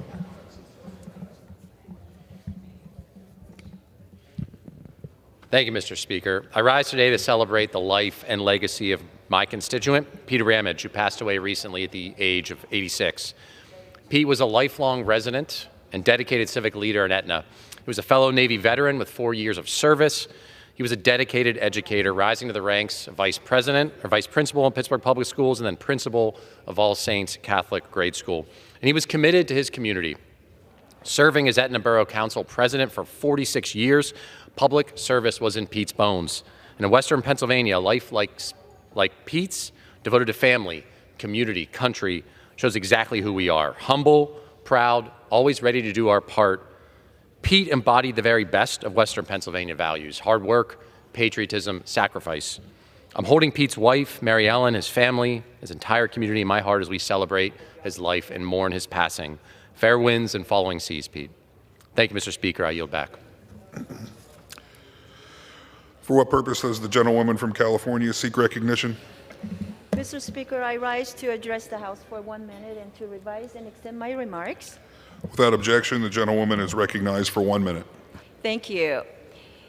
The communities I represent are just 2-hour drive away from CBP San Diego sector, and we have seen the impacts of the fentanyl crisis firsthand.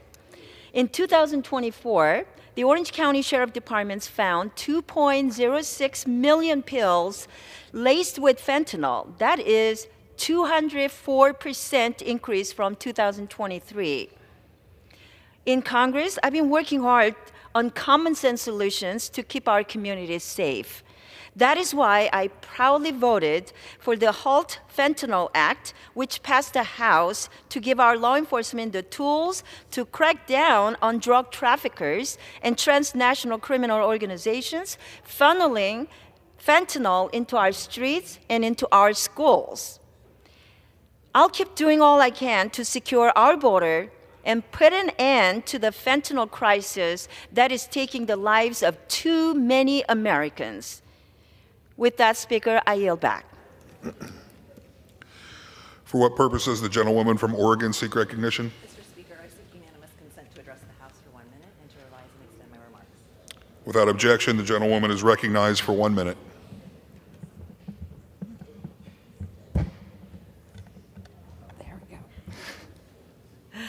Mr. Speaker, this Sunday, sports fans across the country will gather to watch the Super Bowl. This great American tradition usually involves watch parties, endless commercials, and lots of chips and guac. But these days, sports betting is also a key part of the big game. It's easier than ever to gamble on sports. Americans will wager about $1.4 billion on this year's Super Bowl alone. At the same time, about 7 million Americans suffer from a gambling addiction. And don't get me wrong, I enjoy a little gambling myself from time to time. But I also know the pain that comes with addiction. And unlike drugs and alcohol, there is currently no federal funding devoted to address problem gambling. It is time to get off the bench. That's why I'm reintroducing the Gambling Addiction Recovery Investment and Treatment Act, a bill that would devote existing federal funds to the study, prevention, and treatment of gambling addictions. This legislation will help get more people into treatment and on the road to recovery. I'm committed to build bipartisan consensus on this issue. So no matter who you root for this weekend, I hope you'll join me and support the GRIT Act. Thank you, and I yield back. For what purpose does the gentleman from Indiana seek recognition? Speaker, I ask unanimous consent to address the House for 1 minute and to revise and extend my remarks. Without objection, the gentleman is recognized for 1 minute. Mr. Speaker, we the people are tired of watching billions of our hard-earned tax dollars being sent overseas carelessly. And we're tired of the lack of transparency that surrounds those decisions.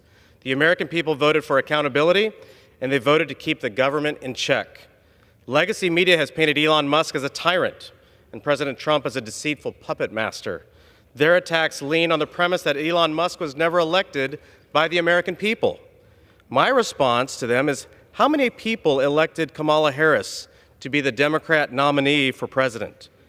How many people elected those woke bureaucrats who fraudulently doled out billions to foreign lands, even terrorist organizations possibly? Every dollar they wasted was earned off the sweat of the brow of the American taxpayer. Elon Musk, President Trump, and the Department of Government Efficiency have done more to save tax dollars for the American people in the past month than I've seen government do in decades. Instead of running them through the mud, they should be celebrated in the streets. The golden age of American fiscal responsibility is upon us, and I, for one, am excited to join the ride. Mr. Speaker, I yield back. For what purpose does the gentleman from California seek recognition? Mr. Speaker, I ask unanimous consent to address the House for 1 minute and revise and extend my remarks. Without objection, the gentleman is recognized for 1 minute. Mr. Speaker, in a few short weeks, President Trump has unleashed the beginnings of a constitutional crisis. He's gutting the federal government and trying to usurp Congress's constitutional authority of the power of the purse. President Trump is flouting the law, and he's deputized the unelected billionaire-in-chief, Elon Musk, who is accountable to no one. They are dismantling federal agencies and are attempting to freeze federal funds already allocated by Congress. Elon Musk, and apparently many of my colleagues may not know this, but let me be clear. Only Congress, the elected representatives of the American people, can authorize programs or appropriate funds. Everything that is happening is leading to one thing: the great billionaire takeover of our government to line the pockets of the very few. This is not normal. This is not efficiency, and we cannot let this happen. My grandfather didn't fight in World War II against fascism to see our country overrun by autocracy. And I will honor his legacy every day by fighting to defend our Constitution. I implore my colleagues on both sides of the aisle to do the same.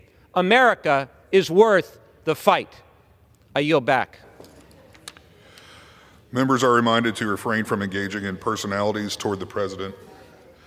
For what purpose does the gentlewoman from Virginia seek recognition?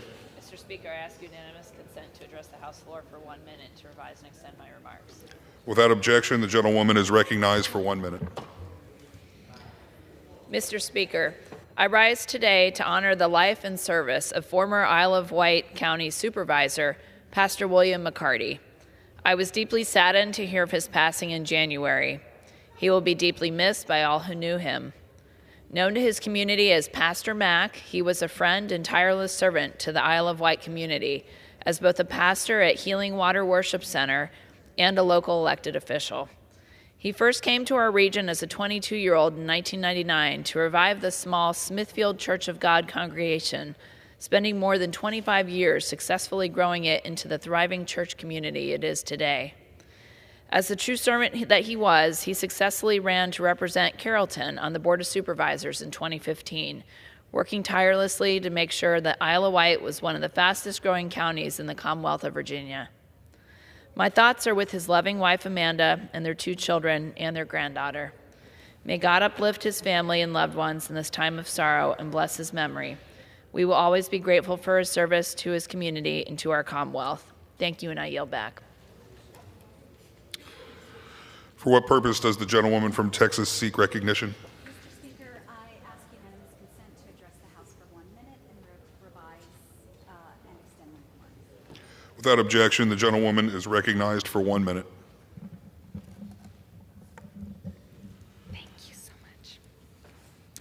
Mr. Speaker, I rise today in honor of the remarkable life of retired U.S. Army Major General Edward Greer, a veteran who broke barriers and made history as one of the service's first black generals. His military career began when he enlisted in the segregated Army Reserve during World War II. He achieved the rank of Master Sergeant while attached to the 777th Field Artillery Battalion, an all-black unit.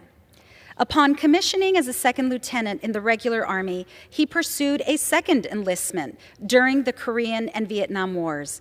He concluded 33 years of service, retiring at the rank of Major General as the Deputy Commanding General of the U.S. Military Personnel Center. Last year, in March, I had the honor of visiting him at his home in El Paso to celebrate his life for his 100th birthday. On January 29th of this year, this extraordinary man died peacefully in his home. I extend my deepest condolences to his family, friends, and all who had the privilege of knowing him.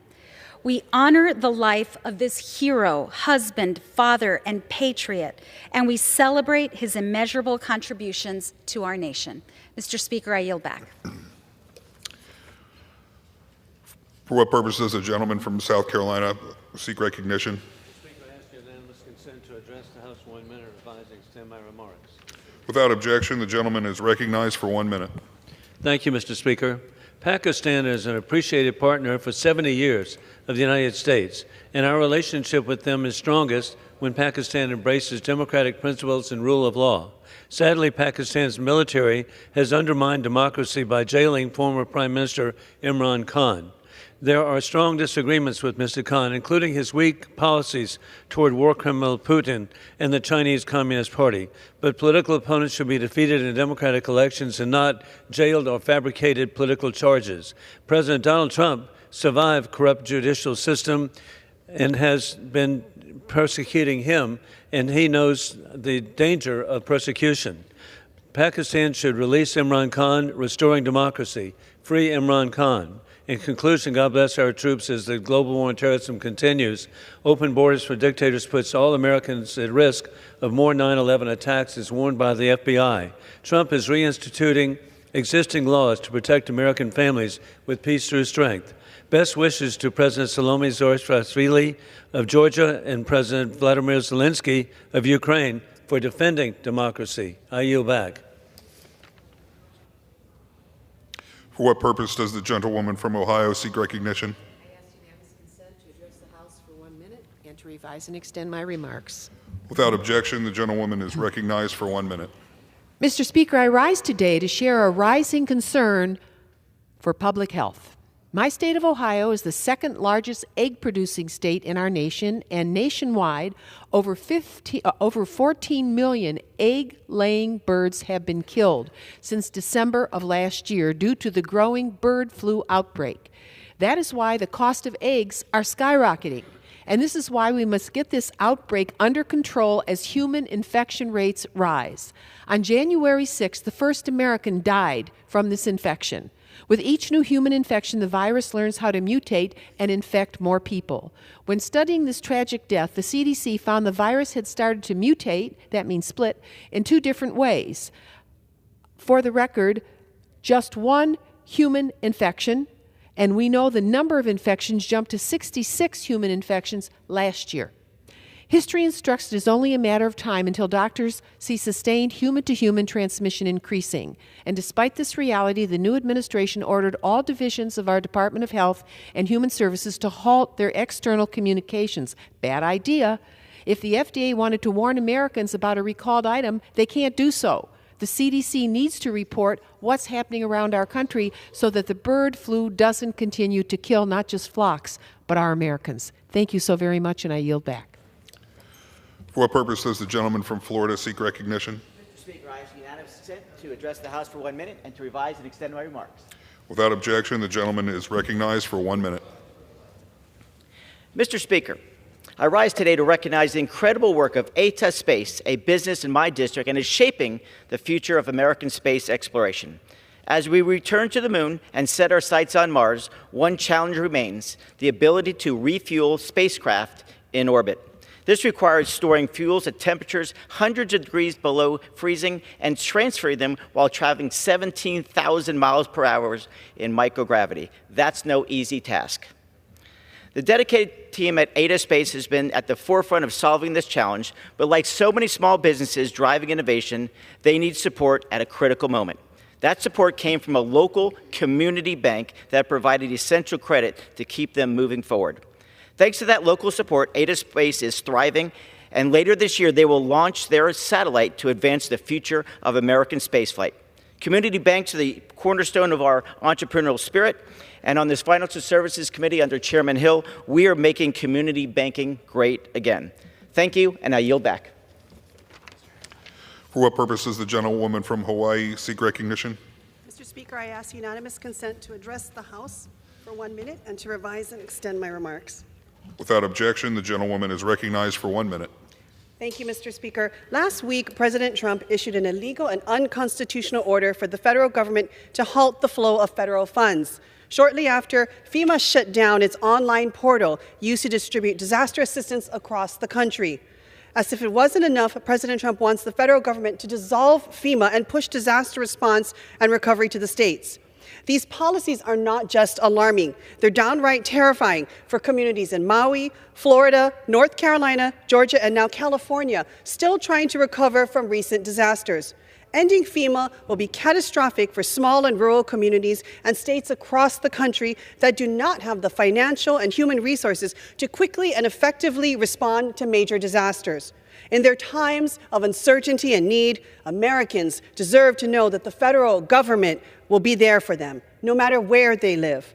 They look to their government for help. Instead, Trump wants to abandon them. This is wrong. This is cruel, and I demand my colleagues, especially those representing disaster-impacted communities, to oppose any funding freeze or delays and any efforts to dissolve FEMA. Americans deserve better. Thank you, Mr. Speaker, and I yield back. Members are reminded to refrain from engaging in personalities towards the President. For what purpose does the gentlewoman from Michigan seek recognition? I request unanimous consent to address the House for 1 minute and revise my remarks. Without objection, the gentlewoman is recognized for 1 minute. Mr. Speaker, I rise today to honor an individual whose unwavering dedication, exceptional leadership, and commitment to public safety has made a profound impact on our community. The epitome of a public service, Sheriff Michael Bouchard was named 2025 Sheriff of the Year by the Major County Sheriffs of America. Sheriff Bouchard is no stranger to this title, having received similar awards from the National Sheriff's Association and Michigan's Sheriff's Association. Serving as sheriff since 1999, Sheriff Bouchard has set a standard that others strive to attain. Whether through community programs, outstanding crisis management, or simply being a resource to his team, Sheriff Bouchard has shown what it means to lead and lead with purpose and heart. The 1.2 Michiganders that live in Oakland County have a safer place to call home thanks to Sheriff Bouchard. On behalf of our communities in Oakland County, thank you for your service. And congratulations on this well-deserved honor. And with that, I yield back. For what purpose does the gentlewoman from California seek recognition? I ask unanimous consent to address the House for 1 minute. Without objection, the gentlewoman is recognized for 1 minute. Mr. Speaker, I rise today to express my disgust over the Trump administration's reckless actions to dismantle DEIA programs across the federal government, particularly within the Veterans Administration. These programs have been crucial in ensuring that veterans of all walks of life receive the gender-specific and culturally competent care they deserve. Over 9 million veterans rely on the VA for their care, and the President's directive to end all diversity, equity, inclusion, and accessibility initiatives jeopardizes the health and well-being of our veterans. Healthcare providers know that understanding the unique needs of veterans from diverse backgrounds is key to improving their health outcomes. This assault on DEIA programs puts those outcomes at risk and widens healthcare disparities. These actions are disgraceful and dangerous, and I call on the President not to put veterans' lives at risk in order to further extremist ideology and an extremist agenda. With that, I yield back, Mr. Speaker.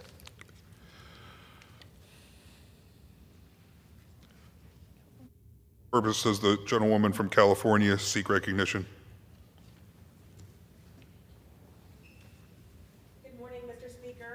Unanimous consent to address the House for 1 minute and to extend and revise my remarks. Without objection, the gentlewoman is recognized for 1 minute. Thank you, Mr. Speaker. I rise today to celebrate the 22 brave men and women from the Oakland Fire Department. These men and women responded to the call for help and literally ran into the fire last month in Southern California. While many firefighters from the Oakland Fire Department volunteered, which sums up our department's amazing commitment to service throughout our state, 22 members of our fire department came down from Oakland, California to join other men and women from around the country to aid Southern California in this horrendous and heartbreaking effort to quench the fire. As we see historic wildfires across California, the intensity will continue to remain, and our fervor and our commitment to support our first responders will be swift. As the representative for Oakland, California, and for California's 12th, I will continue to ensure that California's 12th congressional district is prepared and climate resilient. Time has expired. I am committed to making sure that our departments in my district and throughout California have what they need to keep Californians safe. Thank you, and I yield back, Mr. Speaker.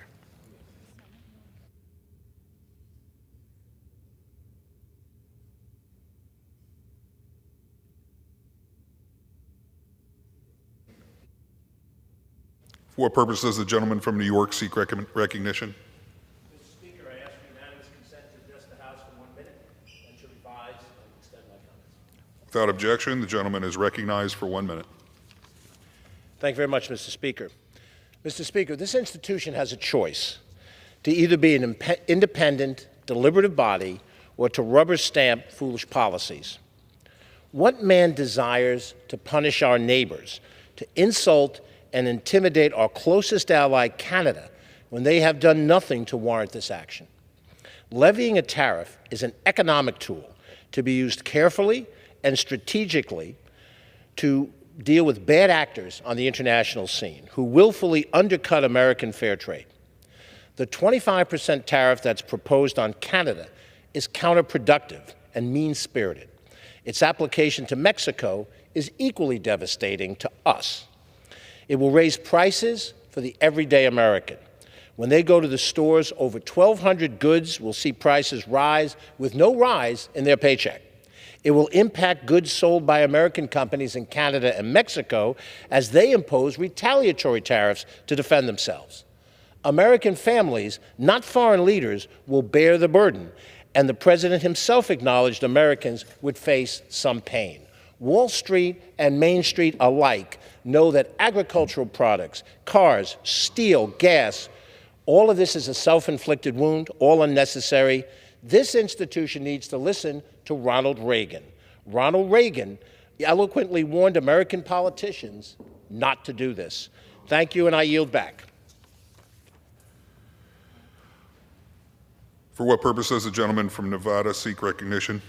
I ask unanimous consent to address the House for 1 minute and to revise and extend my remarks. Without objection, the gentleman is recognized for 1 minute. Thank you, Mr. Speaker. I rise today to honor an amazing activist, educator, organizer, trailblazer, family man, and friend. Mayor Theron Goins was a pillar of the North Las Vegas community, and Nevadans said goodbye to him last week. Mayor Goins began his service in the Air Force and carried on as an educator in the Clark County School District, first as a teacher, then counselor, adult education coordinator, assistant principal, and then principal.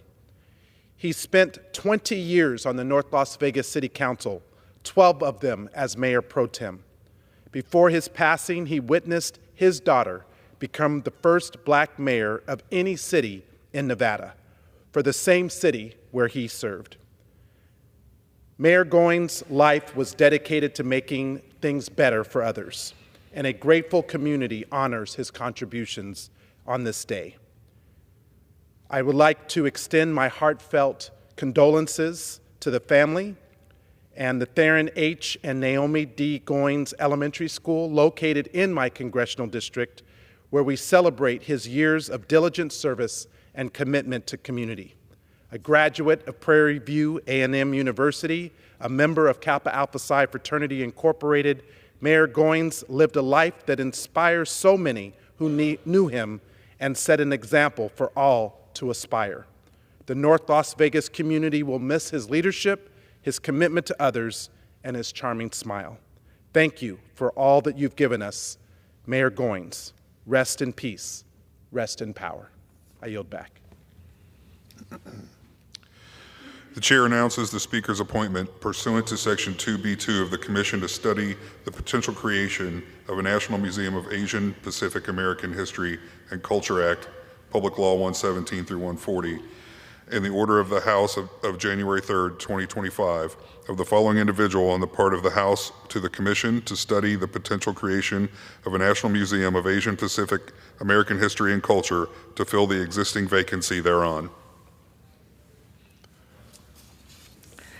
Ms. Michelle Park Still of Surfside, California. Under the Speaker's announced policy of January 3rd, 2025, the gentleman from Texas, Mr. Green, is recognized for 60 minutes as a designee of the Minority Leader. Thank you, Mr. Speaker. Mr. Speaker, and still I rise, a proud, liberated Democrat, unbossed, unbought, and unafraid. I rise as one who is not a sunshine freedom fighter, one who can stand before the crowds. This is what a sunshine freedom fighter does. Stand before the crowd, plenty of people to surround you and receive the cheers. I believe that there are times when one has to stand alone. And on some issues, it is better to stand alone, Mr. Speaker, than not stand at all. So today, Mr. Speaker, I rise to proclaim February 4th, 2025, as a day that will live in infamy. It was a day when the leaders of two nuclear powers stood next to each other. And these nuclear power representatives, these persons who had the ability to create a nuclear holocaust, something that not even the mind of Dante can imagine. These two persons made comments about Gaza. One person said, it would be nice, not in these exact words, to make Gaza a better place for people to live. I'm paraphrasing. But this person went on to talk about how this superpower would take over Gaza and how this superpower might at some point have the American military to have boots on the ground in Gaza. Not in those exact words. These two superpowers there to work together, and the other said, well, I think this is an idea worth considering, to have the Palestinians move to another location. These two superpowers, the United States of America and Israel, were represented by the President of the United States and the Prime Minister of Israel. Two superpowers that are not in the business of saying things without thought, or they shouldn't be if they do. These two superpowers who could operationalize what they say. The United States of America can go into Gaza by and through its military. It can take over Gaza. It can remove the Palestinians from Gaza. The United States of America has already, with our tax dollars, sent money into Israel, munitions to Israel, and Israel has gone into Gaza. Yes, I know why. And yes, I believe that what Hamas did was a dastardly deed. And yes, that should have been redressed. But there's a point in time when your redress becomes an offense as opposed to a defense. And Israel went into Gaza and killed thousands of babies, obliterated schools, destroyed hospitals, infrastructure. Israel, with our tax dollars, and some of their own, and others perhaps, but our tax dollars, Israel destroyed Gaza. President himself has said that Gaza is no longer habitable. Not in those exact words.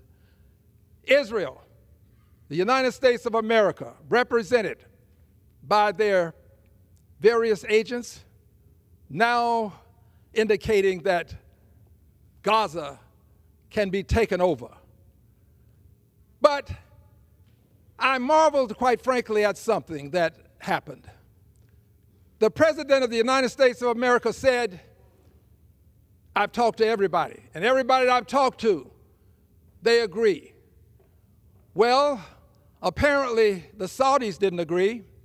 Apparently the Jordanians didn't agree.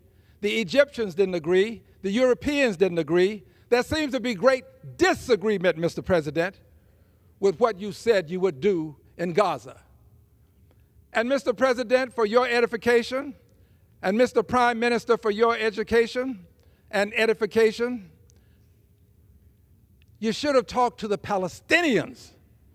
You talked to people other than the Palestinians about what would happen to the Palestinians. The Palestinians are not cattle. They're not animals that you can herd and push in one corner or decide you can go here and be happy. The Palestinians have the right to self-determination in their land. Gaza belongs to Palestinians. At one time, that whole area was called Palestine. Now you can't find Palestine on a map. I want you to know, Mr. Netanyahu, that what you said when you said this was worthy of consideration, you were agreeing with what the President of the United States said, and I want both of you to know that this act, what you were proposing, was ethnic cleansing. Ethnic cleansing, Mr. President. Ethnic cleansing, Mr. Prime Minister. The two of you, superpowers, we are a global superpower, the United States of America. Israel is a regional superpower. You can operationalize what you say.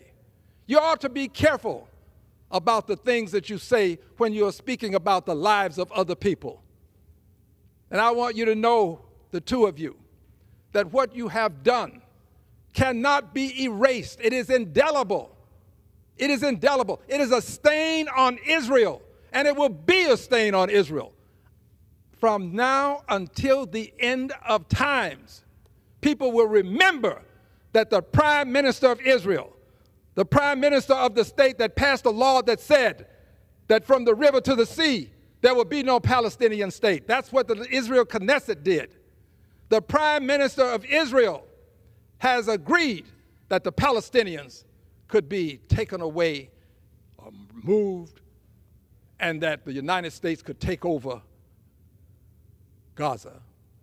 Mr. Prime Minister, Mr. President, what you have done brings shame onto both countries, and I love my country, but you have brought shame on it. That doesn't mean that I don't still love it, because I love what it stands for. I salute the flag, say the Pledge of Allegiance, sing the national anthem. But the greatness of America is not in whether I will do these things. The greatness of America is in whether we will appreciate and allow people who do not do these things to have the freedom to do them. But what I'm saying to both of you is this. You brought shame on your respective countries, the United States of America and Israel. And that shame is something that you cannot walk back. You can't crawl it back. You can't slither it back. You brought shame on two great countries. And I assure you that it will live on your records and live in the annals of time forever. A day that will live in infamy, February the 4th. But it also calls to mind something else. It calls to mind now how this didn't just start on February 4th, 2025. It started in 1948 when the United States of America was the first country to recognize Israel as a country. And when we did it, we did not recognize a state for the Palestinians. That was the genesis of it.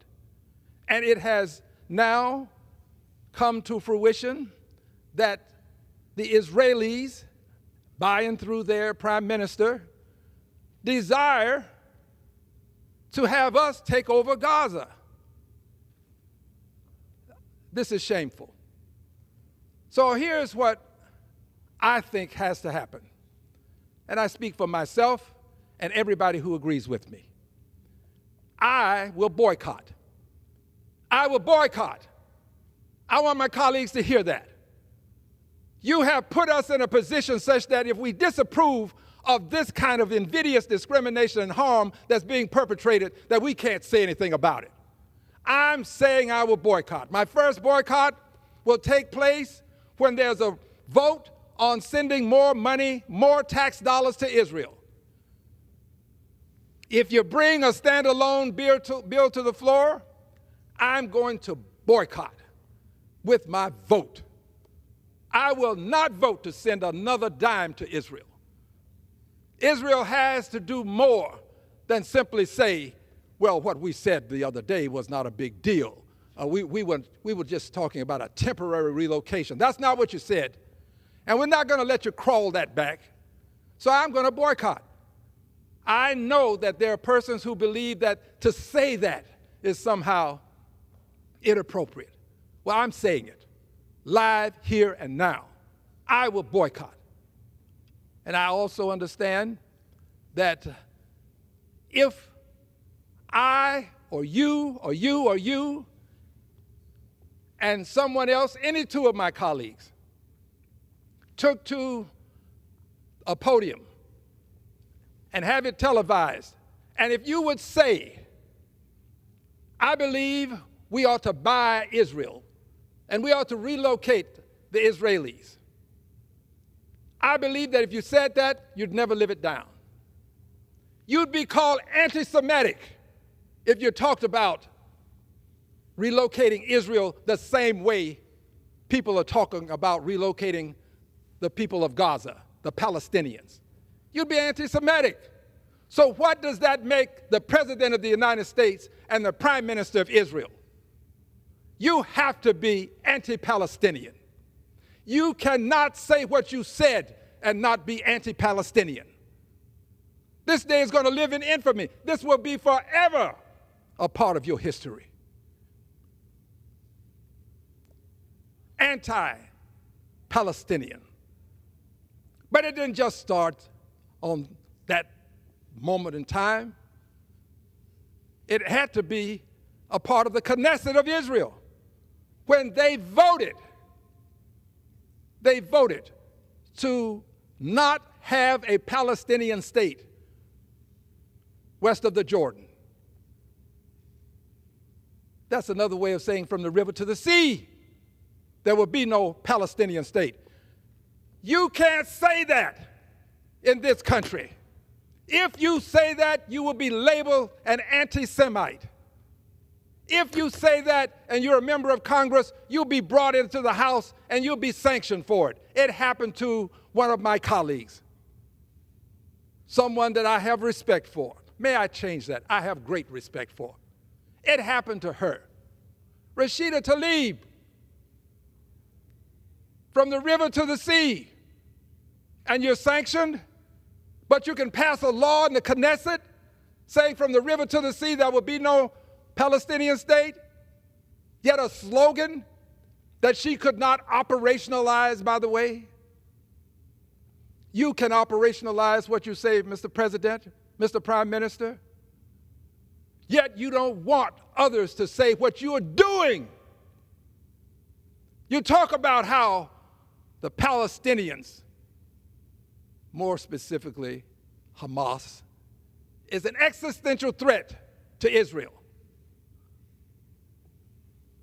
You, Mr. President, and you, Mr. Prime Minister, are not just an existential threat. You are operationalizing that threat. You are, as I speak and as you spoke, making your plans to take over Gaza. You ought to have some sense of justice and righteousness and fair play, which seems to be absent from your very souls, for you to say these things and then deny others to say them. To have already done this, denied others from saying what you are doing. There is no amount of shame that you can show now. I assure you, this will be a stain on your records forever and a stain on the state of Israel and on the United States of America that you would go to the podium and do this. And you've done other things, Mr. President. I'm not going to go through an entire laundry list. I will talk about many of these things from time to time. But I want you to know, Mr. President, that I, personal pronoun, standing alone here in the House of Representatives, not looking for a cheering crowd, not looking for people to pat me on the back. Most of the people don't bother to care, it seems. But I will bring what you fear the most, because you've talked about how you think that we shouldn't have done what we did, and I, who laid the foundation for impeachment in the House of Representatives, along with the Honorable Maxine Waters. I don't want to ever take away the role that she played because she was there. But I will bring articles of impeachment to this floor. I will bring articles of impeachment to the floor of the House of Representatives. And I'm not saying that the articles will be about this, and I'm not saying what I'm talking about today, February 4th, 2025, being a day to live in infamy. And I'm not saying that they won't. I'm not going to say what will be in those articles now, because those articles will become a reality on the floor after a passage of time. We need to make sure that time has given other people an understanding. I think, and you know that I support peaceful protest. At some point, there will be people in the streets peacefully protesting with signs with impeachment on them. It's going to happen. And when it happens, I will come back to this floor at some point. May come back before. I will come back before, in fact, because what I will do will help to lay the foundation for the impeachment that is to come. And by the way, I've got 4 years to do it. 4 years. There's no rush, but I want you to know, and I want this to help galvanize the public, because marching is a great thing. But you have to have a goal. What is the end game? For me, the end game is to remove a president from office who would engage in ethnic cleansing. And there are other things that I shall not mention now that I would have him removed from office for. But you got to have the end game, for that's the end game for me. So when I march, and I shall be marching soon, If I march alone, it will be to remove this president from office. And I've got 4 years to do it. I've got this Congress, and there's another Congress. Now, there are some people who will agree with me if we take back the House. Friends, if we never take back the House, I'm going to do it. Because people need to know that there is a certain amount of courage within these chambers, and there are people who will not stand for what we're seeing, who won't stand for taking over the Department of Education, who won't stand for attempting to vitalize the nation, who won't stand for attempting to roll back the clock to segregation. There are some of us who won't stand for that. There are some people who will not stand by and watch you eviscerate the FBI and install people who are going to be loyal to you and not the Constitution. There are some people who won't stand for it. Others will do things to indicate their positions. I'm doing things to indicate my position. And I remember when I filed impeachment articles before. It was after the president fired Mr. Comey, Mr. James Comey, the director of the FBI. He fired Mr. Comey because Mr. Comey was investigating him. Mr. Comey would not tell the president, I'm not investigating you. The president wanted Mr. Comey out of loyalty, out of the president allowing him to be the director. He expected Mr. Comey to say, well, Mr. President, you're all clear. We're not investigating you. Well, he fired Mr. Comey, and we did not impeach him for that.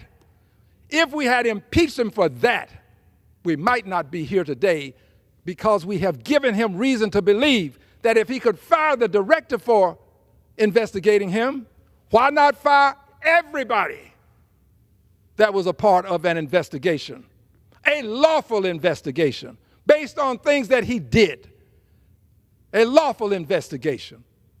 He believes he can do it. We cannot allow this kind of injustice to go unnoticed.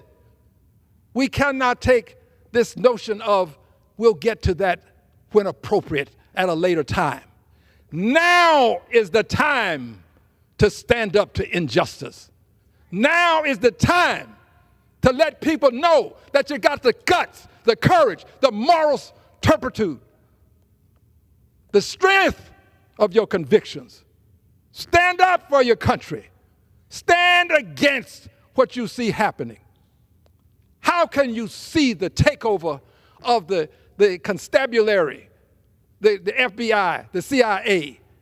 What federal FBI agent will see the president commit a crime and call it to anybody's attention, knowing that the president can fire him, knowing that the Supreme Court has already given him immunity, knowing that the president can take his livelihood?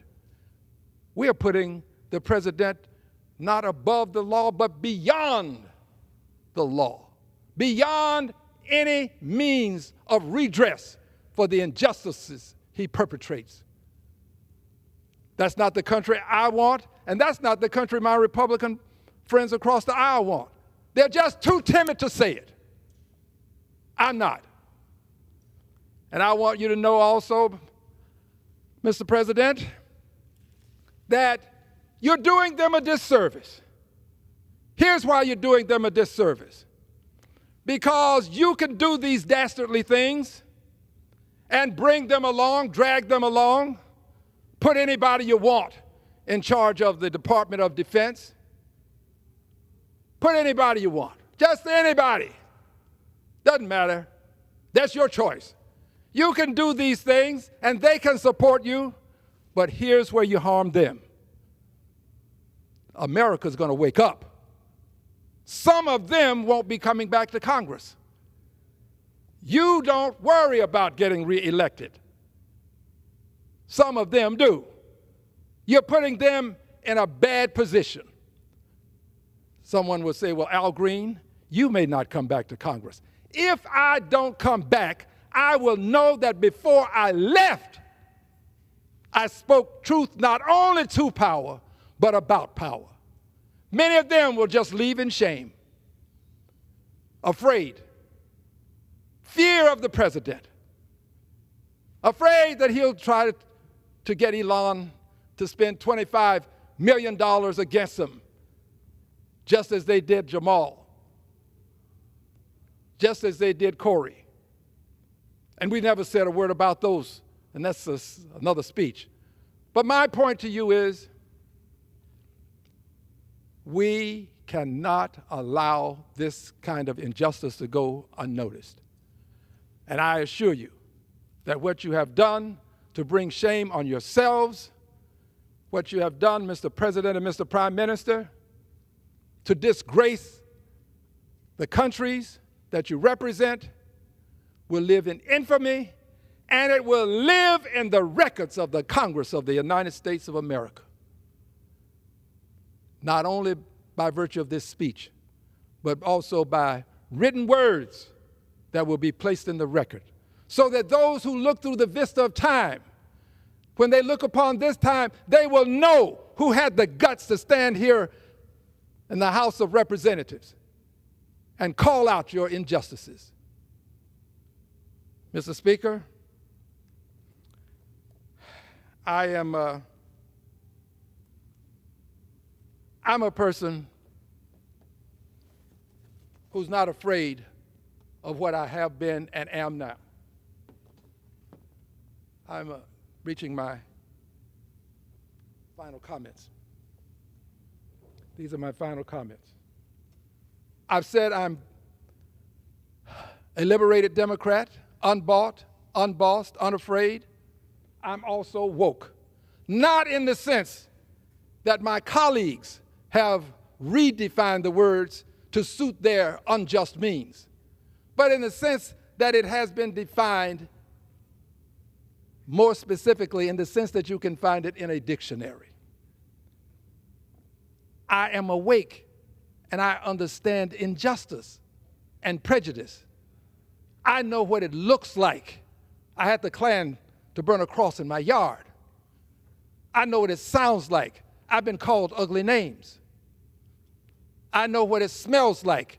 I had to go to the back door in my lifetime in restrooms that were never cleaned, it seems. And I know what it hurts like, because I have felt the pain myself of invidious discrimination. So I am woke. I know injustice when I see it. And what occurred on February 4th was an injustice. So I am woke, and I have this flag. This is my favorite T-shirt. I took a picture of it rather than wear it on the floor. I am woke, and the flag says I love my country. In spite of all this, what this country has done to me, I still love my country because I love what it stands for, not the behavior that it exhibits at all times. And then I have Black Lives Matter. I am woke, and I want you to know that Black Lives Matter. And I'm saying I want you to know this because they do. Someone will say, but Al, don't you know that all lives matter? Yes, but when my mother was ill and she was in the hospital, and I spoke to the doctors, and I knew there were other people who were sick, but we were talking about my mother. And I didn't say, doctor, everybody's sick. I want you to go out there and help them all. I did want everyone to recover. But I knew the suffering of my mother. And so I explained to the doctor, I want you to take care of her. I want you to treat her with dignity and respect. I want her to be a patient that means something to you. My mother's life mattered. And if somebody had asked me, I would say, yes, my mother's life mattered. Well, Black lives mattered. Black people suffered 240 plus years of slavery. Black people suffered 100 years of invidious discrimination after having suffered, and there are 95 graves in Texas to prove what I'm about to say. People were literally used with black codes to place them in jail. Then they would lease them out, and many of them would never, ever have freedom again. Convict leasing. 240 plus years of slavery, years of convict leasing, black codes, and then 100 years thereabout of invidious discrimination known as segregation, which was really racism by any name. So Black Lives Matter. I have to say this because invidious discrimination against black people still exists. And if I don't have the courage to say that Black Lives Matter, who should? I was elected by a good constituency, many of whom are black. I fight for Latinos. I fight for the LGBTQ community. I fight against the anti-Islamics. I fight for justice for all, including women, justice for all, including all of the various religious groups. But that doesn't mean that I can't tell you that Black Lives Matter because of the suffering that black people have endured and still endure. And Black Lives Matter because America is not a meritocracy. I hear my colleagues talking about how we should not have any DEI programs because this is a meritocracy. But find another reason. It's not a meritocracy. If America were a meritocracy where the most qualified person would get the job, you'd have somebody else as Secretary of Defense. It's not a meritocracy. It is a country currently where conservative, white, wealthy men have power and where they're willing to use it. Black Lives Matter. I am woke, and I'm proud to be an American. And I will close with the remedy for all of these problems. Mr. Speaker, here's the remedy for all of these problems. They're found in a poem that I did not write, a poem. The style of the poem is The Cold Within. The Cold Within. It speaks to what we shouldn't do, and in understanding what we shouldn't do, we can understand what we must do. People of goodwill. The cold within. 6 humans trapped by happenstance in black and bitter cold. Each one possessed a stick of wood, or so the story's told. Their dying fire in need of logs. The first man held his back, because on the faces around the fire he noticed one was black, and the next man looking across the way saw one not of his church, and he couldn't convince himself to give the fire his stick of birch. The third man sat in tattered clothes. He gave his coat a hitch. Why should his stick of wood be put to use to warm the idle rich? And the rich man just sat back and thought of all he had in store and to how to keep what he had earned from the lazy, shiftless poor. And the last man of the forlorn group did not accept for gain. Giving only to those who gave was how he played the game. Their logs held tight in death-still hands. They didn't die from the cold without. They died from the cold within. My dear brothers and sisters, people of goodwill, eliminate the cold within your hearts. Unite to fight the injustices that can cause us to lose our country. I yield back the balance of my time. I will remind all persons in the gallery that they are here as guests of the House and that any manifestation of approval or disapproval of proceedings is in violation of the rules of the House. Members are reminded to direct their remarks to the chair and not to a perceived viewing audience. And members are reminded to refrain from engaging in personalities towards the president. Read it. Okay. Under the Speaker's announced policy of January 3rd, 2025, the gentleman from Arizona, Mr. Schweikert, is recognized for 60 minutes as the designee of the Majority Leader.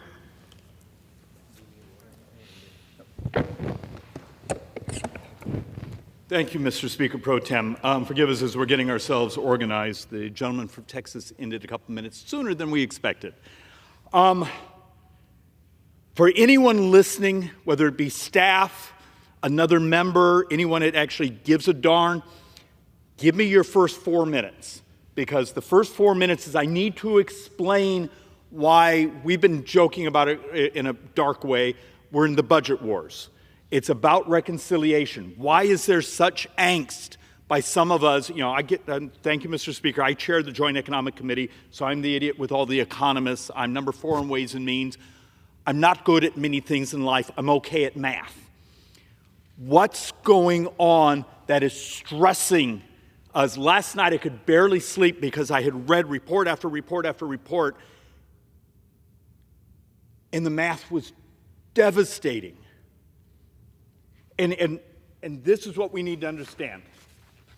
Here's our reality. And forgive us, we've been going as fast as we can in our office to find some way to explain what the hell's going on. At the end of this budget year, so September 30th, end of this budget year, United States debt by Congressional Budget Office is projected to be $37.2 trillion. Okay. They're projecting over the next 10 years, we add another $20 trillion. But if you then, on top of that, so the debate that's been going on is we have these provisions of the 2017 tax reform. Thank you.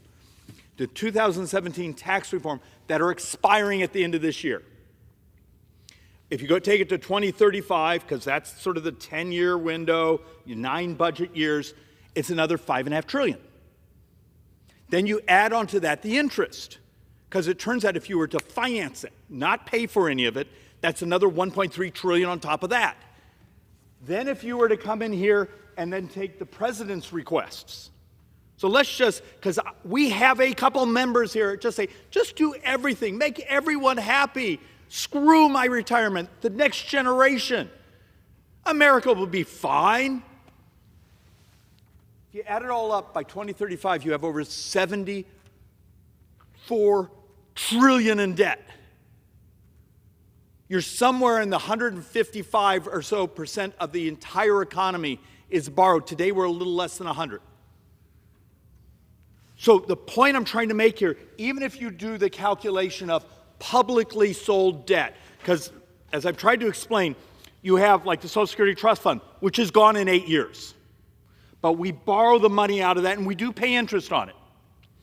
But if you take everything where we sell bonds to the world, to each other, to our retirement accounts, to pensions, when the day we got elected, Mr. Speaker, so long time ago, what was that? November. U.S. sovereign debt that was held by the public was around $28 trillion. These numbers right now say that number that took, 240 years of publicly held debt, we intend to double in 9 years. In 9 years, we're going to functionally add another $28 trillion of publicly held debt. Actually, a little more if we do these things on finance. Finance them and don't try to pay for them. This is my 4-minute spiel. When you see some of us stressing out, when you see some of us, he's being disharmonious. Maybe it's because I own a damn calculator. If these numbers don't make you pucker up and scare the crap out of you, you don't understand. Yet the hallways around here are full of people that demanding we give them more money, or they want more barriers to entry, or they don't want to change their business models. They want to do it in archaic fashions because it might make them have to compete. This is no longer the next generation. This is your own retirement. Look, I accept, I'm traditionally, I tease behind this microphone, I'm pathologically optimistic. My wife and I were both 62 years old, and we have a 2.5-year-old. We've adopted, but we also have a 9-year-old. When my little boy is functionally 24 years old, the math says every single tax in America needs to be doubled just to maintain baseline services. The wheels are coming off. Do you really think the bond market? Oh, we want to keep buying U.S. sovereign debt, even though you've gone and doubled it in 9 years. You don't think we're going to start to pay? We did a math problem a couple weeks ago on this floor, and we showed that if we stressed the bond markets, if we got up to a 6% handle, and it wasn't that many decades ago, U.S. sovereign debt was kissing up around 6%. In 9 years, 45% of all U.S. tax receipts went to interest. You think this is a game? The bond market is on the edge of running this country, not us.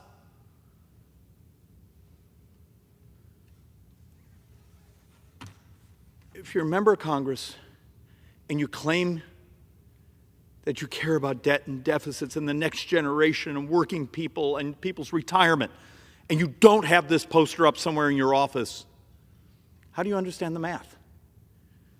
The wheels are coming off. And I'm going to show in a bunch of these slides, there's a path.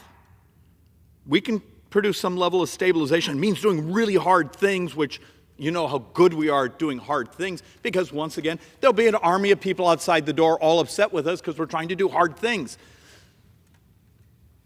You've known this has been coming for decades. When I was an idiot kid, in the 80s, I remember my statistics professor. She basically did a chart, and this is like 1983, saying, okay, here's baby boomers. This is going to happen. There's this huge bubble. The thing we weren't prepared for is U.S. fertility rates started to collapse in 1990.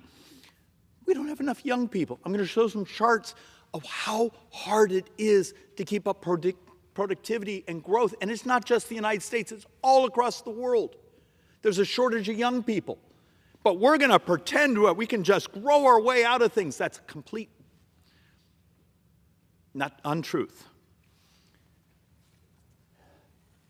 If we do what a handful of our members are asking and just look the other way and just give everything to everyone without paying for it. And look, I think it's outrageous there's a discussion. It would be immoral, I believe, to allow the tax rates to go up on working people. But it's also immoral not to find a way to pay for it. Are you ready to condemn this country in 9 budget years, 10 calendar years, to functionally financial Armageddon? Because this is actually in the 10-year window now. This is not some theoretical number years and years and years and decades from now. It's here. And if interest rates were to move against us,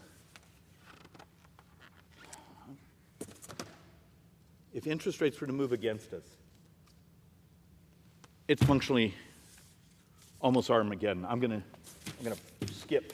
I'm going to bounce around a little bit. So think about this.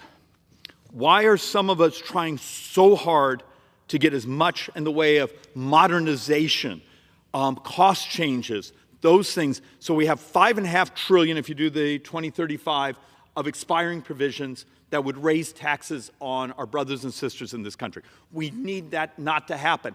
But understand its actual cost. It's not only the $5.5 trillion.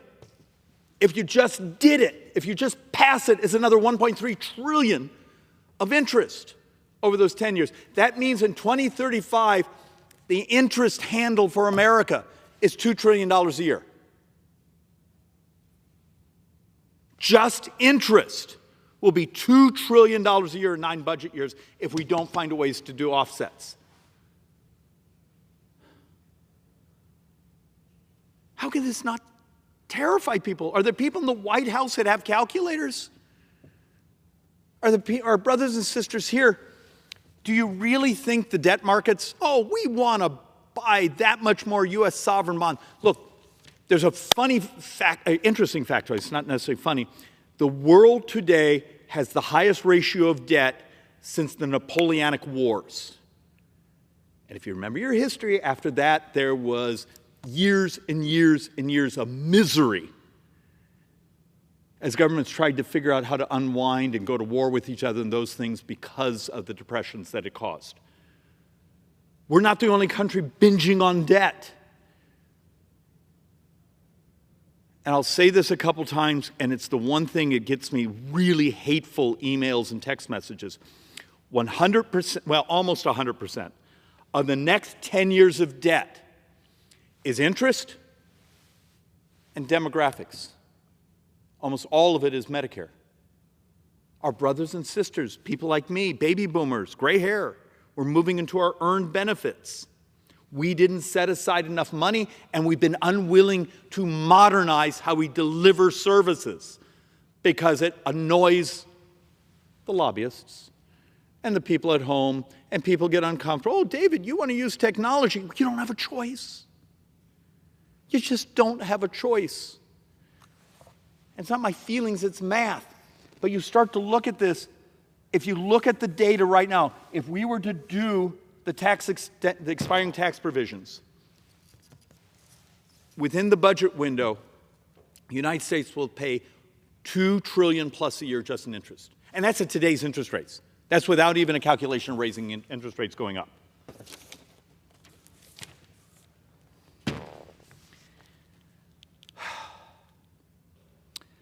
I've been trying to figure out how to sort of explain. I can say this one easier. We're going to come close to spending the 7% of the entire economy this year in borrowed money. If we do these things without paying for them, in 10 years, we're not going to be borrowing 7% of the economy. We're going to be borrowing around 9.2% of the economy. This is not a game. So let's actually walk through one or two more of these to try to get our heads around what's actually going on. You got to understand, you see the blue here? Okay, dark purple, if that's purple. Forgive my, this is interest. That's our debt we're adding. And here's our problem. What happens this year if we borrow a couple $1 trillion this year? You do realize half that's interest. Half of it is now interest. Interest now is the second biggest expense in the United States government. Defense is actually number 4. I always love it when I'm having a conversation with one of my friends on the left. Well, if we just cut defense, defense is now number 4 on the spend stack. Interest is number 2. And there's a couple models that if we keep borrowing and interest rates move against us in a decade or so, interest could be the number 1 expense in the United States government. And I've done presentation after presentation of this concept called interest fragility. I think I'm probably the only one that listened to it, and sometimes I wonder if I even listen to myself. This isn't a game. There's a reason the British government collapsed this summer. Liz Truss?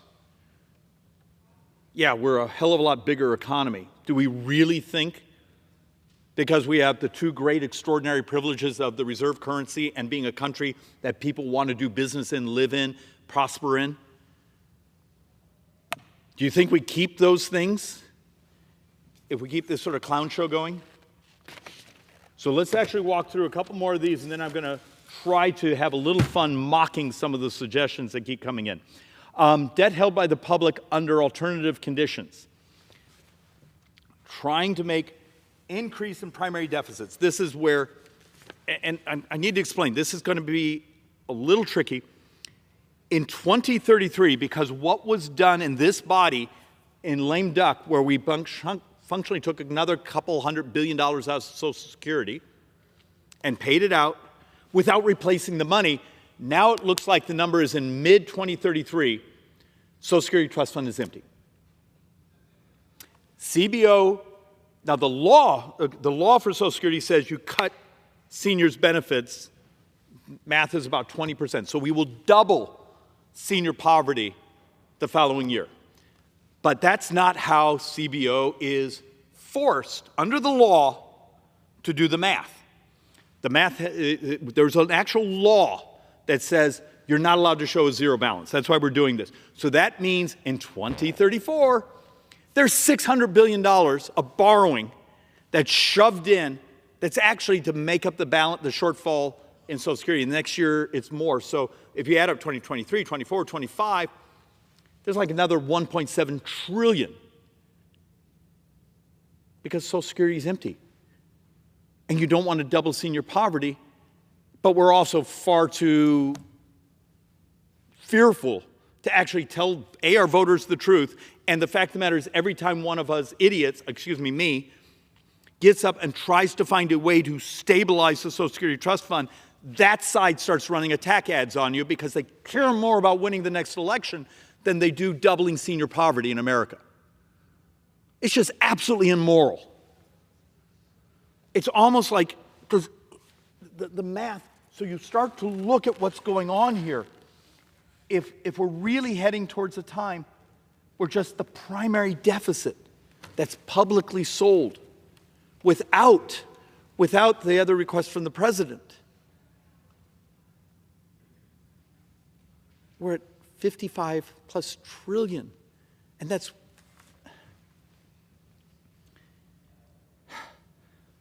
we're playing a very dangerous game here.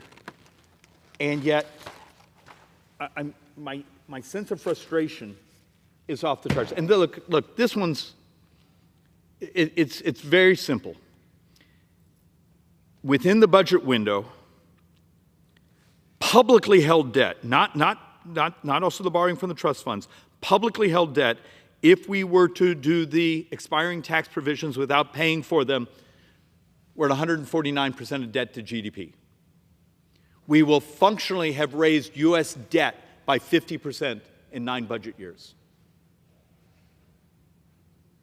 So how many members here ran on a promise of, we're going to save America, we're going to save our retirements, we're going to save our kids, we're going to save the future, we're going to pretend math doesn't exist? Because this is what's going on. So let's actually walk through some of the ideas that have been coming into our office. And when I do this, yeah, there's going to be a little tone of sarcasm, but it's more for my own personal amusement. Trying to help people understand how big 12 zeros is. Trying to understand how difficult this math is. Because if I watch one more idiot on cable television saying, all we have to do is this, look how wonderful that is, that's not the math. So let's actually have a little fun here.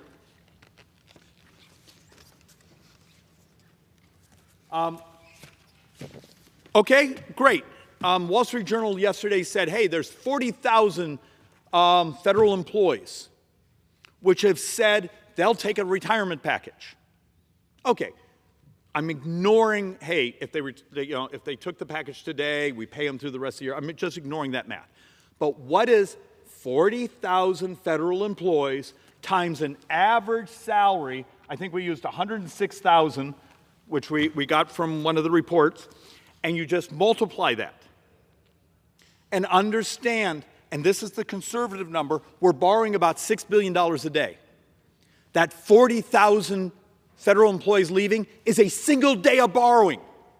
For an entire year, all those folks leaving, single day of borrowing. You got 24 hours of borrowing by 40,000 federal employees leaving. Yet I watched someone on television last night saying, well, look, we're going to make a huge dent in the U.S. deficit with these 40,000 taking early retirement. It's one day of borrowing. That's not spending, borrowing. And remember, by the end of the decade, that borrowing's up per day dramatically. Take this in. This is one of the grand solutions. Now, the point I want to make is you probably have to do it. You got to do all of them. It's going to be dozens and dozens and dozens and dozens of things all stacked up just to provide some stability. Because can we as a country get back to just borrowing about 3% of our economy a year instead of 7, or God forbid, a decade from now over 9? But you got to stop lying to each other. Our staffs have to stop lying to us. The press has to stop making crap up. And we've got to help the public understand the scale of what the hell's going on. 40,000 employees taking early retirement. The salary savings is 1 day of borrowing. So let's have a little more fun. Okay, so someone yesterday said, okay, let's get rid of the federal subsidy on tax-exempt bonds for stadiums. Okay, great. We calculate that's about 6 or 7 seconds of borrowing for a year.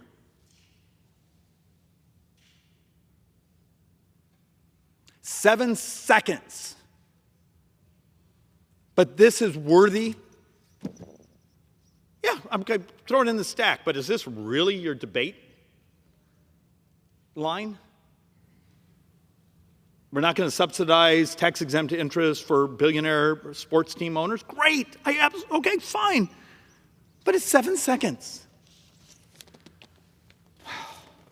So let's do a couple of the really popular ones. Absolutely, we're going to have to do some of these things. Suggest cut their, Department of Education salaries. So if you get rid of the Department of Education salaries, and I think this is all of them, is about $2.75 billion. So we just wiped down, remember, you still got to transfer the loan portfolios and all those things, but you just got rid of the employees. You just covered 9 hours of borrowing. 9 hours of borrowing. Am I starting to make a point on the scale of what we have to actually tell the truth and deal with? So let's have a little more fun here. One of my favorite ones, because I had this the other day, let's get rid of health care for those who are here illegally. Okay, now most of the math we did here is Obamacare subsidies for DACA recipients. We come up with about this is the emergency services for undocumented. So we calculate that to be about $2.1 billion a year. This is the emergency health care on undocumented. Okay, got you another 9 hours.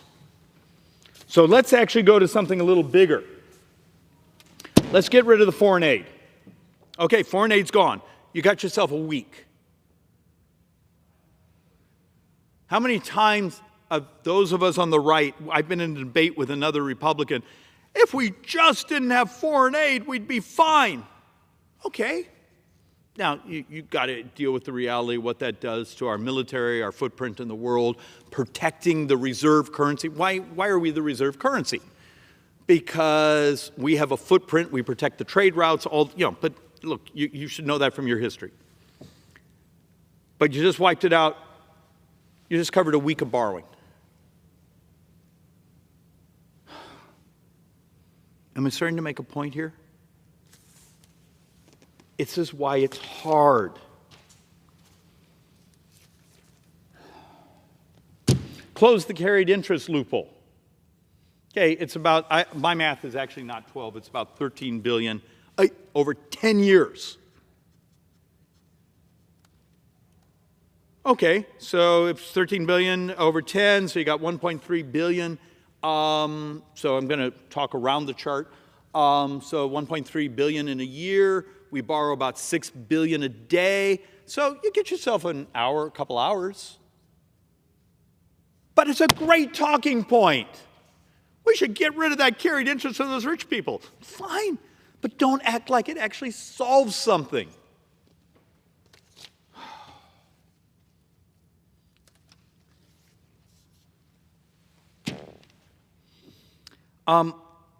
Back to interest fragility, Mr. Speaker.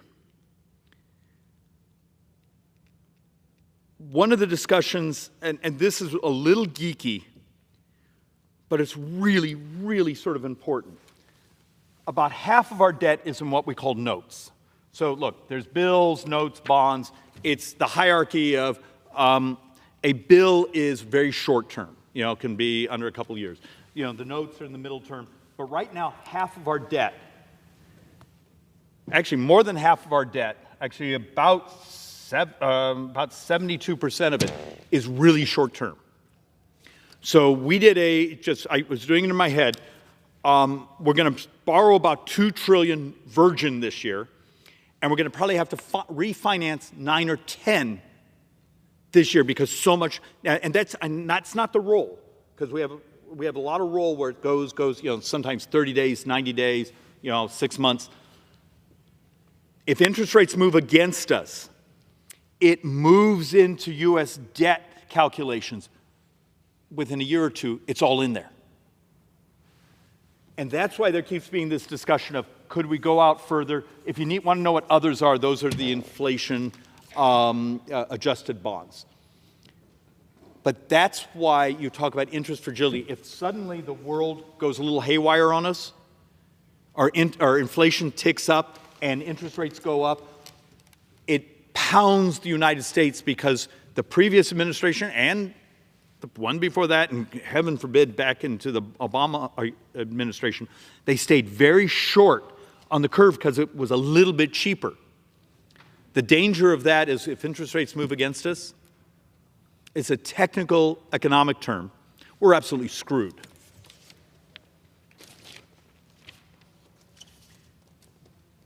And back to the point on all the notes, as they're all the way down around 2.8. The actual cost of a 10-year is 4.5. All this is going to move into being dramatically more expensive. And you go, oh, who cares?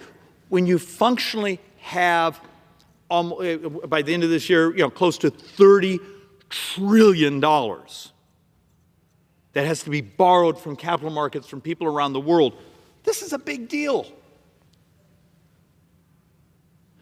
I showed a little while ago if we were to just finance the $5.5 trillion of expiring tax provisions over the 10 years, that's just $1.3 trillion, just financing that.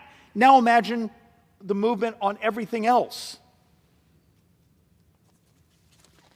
And you'll be happy to know, because I think a little while ago, UK actually, their 10-year bond actually moved cheaper, less expensive, lower interest rate than the United States. So I think we're back to being the 14th best bet of substantial countries in the world, meaning there's 13 other countries with better credit ratings. Their 10-year bond sells cheaper than the United States. Greece today can sell a 10-year bond almost a full point cheaper than the United States. Doesn't that set off an alarm in anyone's head? Am I the only idiot who, sorry, I mean to be going there. I'm trying to find some way, because I'll get these criticisms. David, you talked about math. I don't like math. You may not like it, but the math will always win. So back to a couple more points. The famous pie chart. Everything a member of Congress votes on is borrowed money.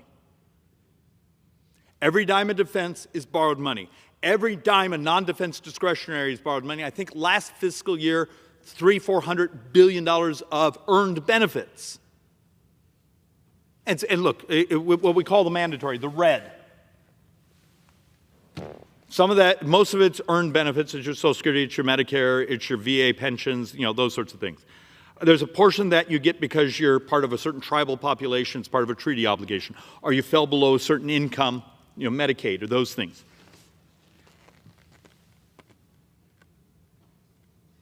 You're basically now in a world 75-25. But the numbers are actually better now. So in 2024 fiscal year, for every dollar the United States took in tax receipts, we borrowed $1.39. We spent $1.39. So $1 in, $1.39 out. But it's better now. Now, for every dollar we get in, because tax receipts are actually up, we spend $1.36.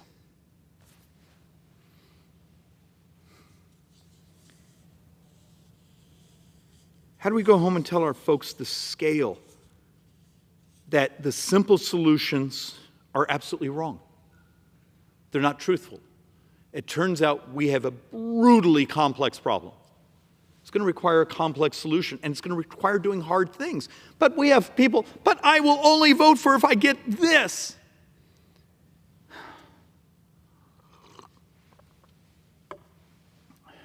And those are the very people who I promise you aren't watching this presentation.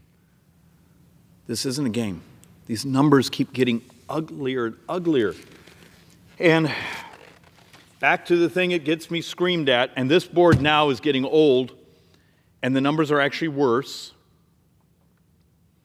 Over the next 30 years, we believe the total debt number over the next 30 years is now substantially higher, but this is the one I have. Your country borrows about we spend about $124 trillion deficit. But the things we vote on actually grow slower than tax receipts. So here's the crazy thing. The defense and discretionary, if we had actually followed the sequestration, which we'll bust those caps. As a matter of fact, that's part of the discussion we're having right now is, it makes some of our folks unhappy, so we're going to bust the caps. But if we followed the actual law, in 30 years, defense and non-defense discretionary actually have what we would call a $9 trillion positive. They grew slower than tax receipts. But Medicare and Social Security actually together produce about $116 trillion in deficit, and it's just those two programs and their interest. It's not Republican or Democrat, it's demographics. But telling the truth about demographics isn't great politics. Our job is to blame the other side and then blame us, and then we'll go back and forth and we'll have these incredibly petty, childish, mathematically void debates. Debt deficit and demographics. It is what we are. The difference is, I believe those of us on the right, those of us who are Republicans, have the absolute moral obligation. We're supposed to be the math people, to fix it. Let the other side lie about it. We campaigned, we won. The American people gave us the House, they gave us the Senate, they gave us the presidency. Obligation, we did all this moralizing, and now we run away from the difficulty. So let's actually now have the other thing where I'm going to start to really make a couple of my brothers and sisters annoyed around here. United States, according to the Census Bureau from last month, will have more deaths than births in 8 years.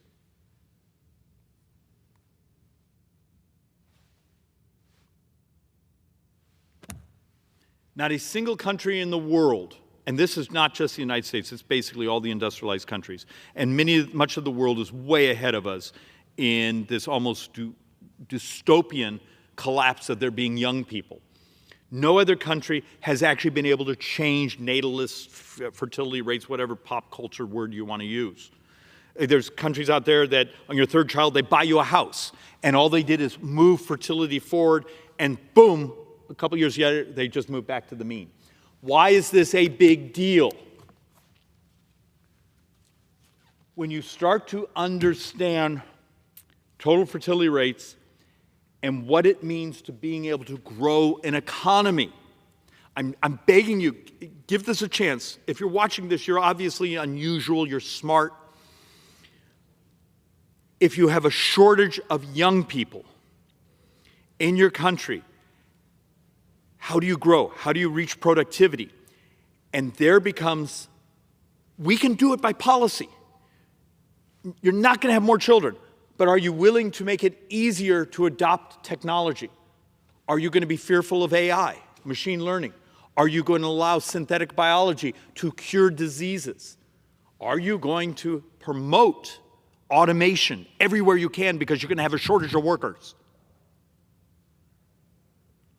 Are we going to remove the regulatory barriers, the financing barriers, to basically having a much more productive society? Because if you don't, there's absolutely no way you can make the math work. This is the reality. And a couple weeks ago, I did a whole series of charts showing if the United States would take on the rest of the world. Because you understand, besides the tax arbitrage the world uses by refunding their value-added tax, yet when we send them something, they put it on. So there's already this tax arbitrage the rest of the world uses on us. The other stupidity we engage in this country is we educate people in our fine universities, and we send them home to compete with us. Wall Street Journal today actually has an article on drug discovery and drug research and how fast China is basically competing with us now in new biologics and those things. And the basic premise is that we educated the very people that are competing with us because we sent them home because we're idiots. And yet I will get folks who will now, right now, pounding out texts saying, but I don't want foreigners in there. Do you want us to be able to pay your Medicare bills? Because if we don't get the growth. So it turns out, what are the two extraordinary privileges of the United States? It's our currency. The world borrows and trades and denominates in U.S. currency. The other, and the economists will tell you, it's worth even more than being the reserve currency of the world. People want to do their business, their investments, bring their intellect, their passions, their entrepreneurialism to the United States. So in the 70s, 80s, 90s, the world knifed each other for hydrocarbons, oil. Last decade, we competed, whether you know it about, for rare earths. The rest of the world figured this out about 10 years ago when Australia, New Zealand, Great Britain, Canada all moved to talent-based, STEM-based systems of saying they need smart people to be able to continue to grow. I think the United States is the only major country still doing a familial-based immigration system. And this upsets people when I say this. I want to be able to sponsor my grandma. Great. I'm sure she's lovely. But from an economist standpoint, if we are going to survive as an economy, and particularly if we're about to put together a package on how we're going to cover the $5.5 trillion of expiring provisions by saying, here's the cuts, and we're going to build growth in, are we willing to do the things that are required to hit that growth number? Well, it turns out, yes. Modernizing regulation, great. Turns out, as an economist, you can't hit the number without a talent-based, STEM-based immigration system. You just can't. Because here's your problem. We've built the models. So if we're going to extend expensing for research and development, so we're doing things better, faster, cheaper.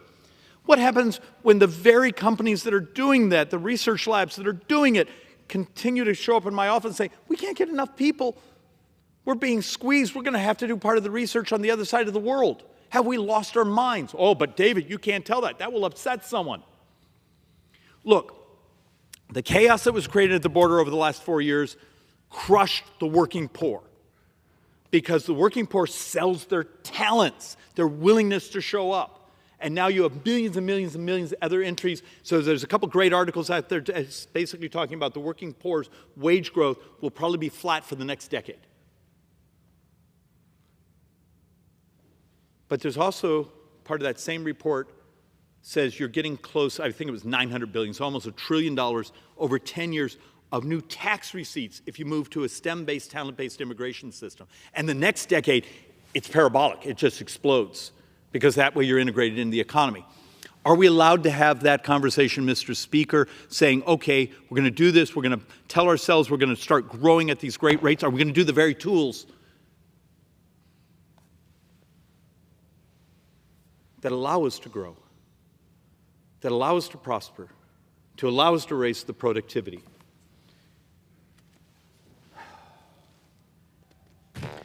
because, and this chart I know is almost impossible to read. Its punchline is very simple. Unless we have this productivity spike, we're going to get poorer. We see it around the world, that productivity, the ability to have that productivity growth is how you keep up standards of living. We've had a great pop the last couple of years. You know, the investments in AI, those things. But are we going to keep it up? Are we basically going to give our competitive advantage to the rest of the world because we're going to educate the very talent that's bringing it to us and send them home? So, Mr. Speaker, I'm hoping I accomplished three things here to give you a sense of how just absolutely brutal the math is and why it's absolutely necessary we do the moral thing of reduce the spending, modernize the way we deliver services, make the tax code actually grow, and then deal with the reality of what drives our debt and deficits, and then deal with the reality of how we maximize growth and productivity and wealth. Prosperity is moral. I actually believe it is actually the American ethos. My kids, your kids, deserve to be more prosperous than the generation before them. And every data point we hold says our kids will be poorer than our generation. Is that the morality we've decided to bathe in? And with that, Mr. Speaker, I yield back. Gentleman yields back. Under the Speaker's announced policy of January 3rd, 2025, the Chair recognizes the gentleman from California, Mr. Sherman, for 30 minutes. I ask unanimous consent to revise and extend my remarks. Without objection. Thank you. Mr. Speaker, my district has been hit by wildfires that constitute the greatest fire in terms of total damage, property damage, in the history of America. And there are those who say that California should not get aid unless we change, get this, our voter registration laws. Now, different states have different voter registration processes, and they're all wonderful, and they tend to work pretty well. And I disagree with some of them. But why condition aid? I have been on this floor time and again and voted for aid to Louisiana when they're hit with horrific hurricanes. And I never once said, no, let's turn to hurricane victims and tell them to keep sleeping on their cousin's couch for months and years until Louisiana changes its abortion laws. Now, I disagree with Louisiana's abortion laws. A woman ought to have a right to choose. I believe that strongly, but it never occurred to me to turn to individual families and deny them the aid they need to overcome a giant disaster and to hold them hostage in an effort to get their state legislators to change their statutes. And I hope this House will not do the same to California. Then we're told that the fires in the Palisades relate to California's statewide water management system. This is absolutely absurd. In Los Angeles County, our reservoirs are full to overflowing. We had plenty of water to live our lives, and even in the middle of the fires, no Los Angelino was told, take a short shower or don't water your plants outside. We have debates on how to use water in California. But it had nothing to do. Well, why were fire hydrants dry in my district? Because we have the Palisades, which go up quite steeply. The water system brings that water in at the bottom of the Palisades at sea level. And then you have to pump the water up. And we have a good system to pump the water, a system quite capable of making sure everybody in the Palisades could live their lives, water their plants, and we could fight 5 house fires all at the same time. And then we were hit not with 5, but with 500 house fires at the same time. From winds at an unimaginable level, hurling cinders, flaming cinders as large as a golf ball, in some cases as large as a baseball, hundreds of yards. And we did not have a water pumping system capable of bringing our fully sufficient water to where it was needed up in the Palisades. Now, if the president said, I'm going to build you the fastest water pumping system in the history of America to make sure that you can bring that water up the hill, fine. Instead, what does he do? He has this ridiculous photo op where he releases millions and millions of gallons of water in January, water that not a drop has reached LA County. The water released, that's irrigation water released at the wrong time in January that flows into basically a dry lake bed where it's evaporating. We wasted enormous amounts of water. Thank God we stepped in and the local officials prevented it from getting worse. And that's why not a single Republican member from California will come here and say anything good about that ridiculous photo op where Donald Trump forces the federal government to waste water in California that could have been used, would have been used in spring and summer to grow crops for America. But talk about bad management. Trump froze the money across all the federal government. He had to tell people that at least he didn't freeze their Social Security checks, although our local health system is clinics aren't getting money. What else did he freeze? Community wildfire defense grants. He came to my district. He showed sympathy for the victims. But we also needed him there to inspire the FEMA workers those victims rely on, that are working 12-hour shifts in some cases to bring people the help they need.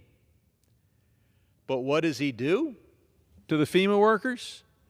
First, he insults them, and then he injures FEMA. How does he insult? He declares he wants all the FEMA workers and that he wants to abolish FEMA. Great thing to say right in the middle of the most intense part of the disaster recovery effort. But then he turns to FEMA workers and says he'll give them 8 months' pay if they'll just quit. In the middle of the disaster recovery period.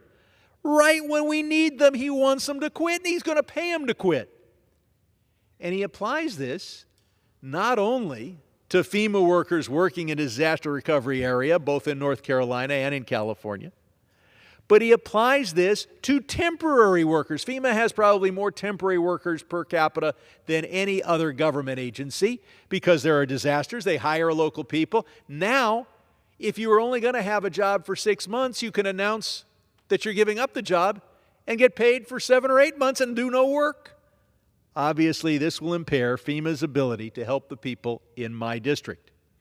What will also be a problem is if EPA workers who are the specialists in toxic removal, dealing with a fire that has caused more Teslas and other electric cars to go up in smoke than any other fire in the history of the world, creating a toxic problem that only a few people know how to deal with, is offering them a buyout, telling them to quit and stay home. This effort to insult and then injure is also applied to my state. We had Judiciary Committee hearings, the whole purpose of which was to incite California, not just for fun, although some members had fun, but to injure California by creating a political environment that says we're not going to help people recover from this disaster because they're Californians and we hate Californians. Not a good thing to do when we're down, when we're trying to come up from this disaster. And I should point out that this disaster affected not only my district, but there was also the Altadena-Pasadena fire in Judy's Choose district, and I hope this Congress provides the help that it is always provided to the victims of enormous disasters. Similar problem we have is with the CIA, where intelligence officers have been offered a buyout. Well, who's going to take the buyout? The best and the brightest, who can make at least as much money and probably a lot more in the private sector. You lose your best people. And those in the last year of their service, when we need them to pass on their knowledge, they're going to show us that they know that they don't have to work and they can still get the money thanks to Donald Trump. So what does it take to replace these workers? These intelligence officers? Well, first you have to put them through the security clearance. That can take a year. Then they have to learn foreign languages. Then they have to learn their craft. So who benefits from this? Our enemies, the terrorists, China, Russia, North Korea, and Iran. And finally, it impairs the ability of the CIA to carry on operations that could undercut the support of the Ayatollahs and hopefully bring regime change and democracy to Iran. Because the only way to be absolutely sure that you don't have a nuclear Iran is to have a nuclear Islamic Republic of Iran, is not to have an Islamic Republic of Iran. But we see this not only at the CIA, but at the FBI, where 8 of the top people have been shown the door, where 5,000 are under investigation for what? For working the files they were assigned, which they are required to do. Now, I wasn't surprised when President Trump eliminated all future investigations of those who came to this floor and imperiled our democracy and imperiled the lives of many of us and our colleagues.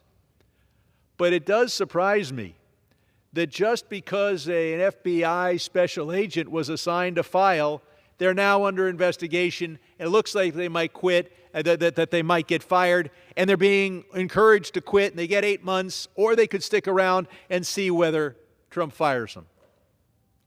That free vacation's looking better and better. And how big is this? 5,000 out of the 37,000 employees of the FBI, but the FBI only has 14,000 special agents. Many, perhaps, I believe most of those 5,000 are among those agents, those less than 14,000 agents. If you decapitate the FBI, Americans will die. Mark my words, if you decimate the FBI, Americans will die. If you dismantle the FBI, Americans will die. They will die from the drugs and the gangs, and they will die from the terrorism.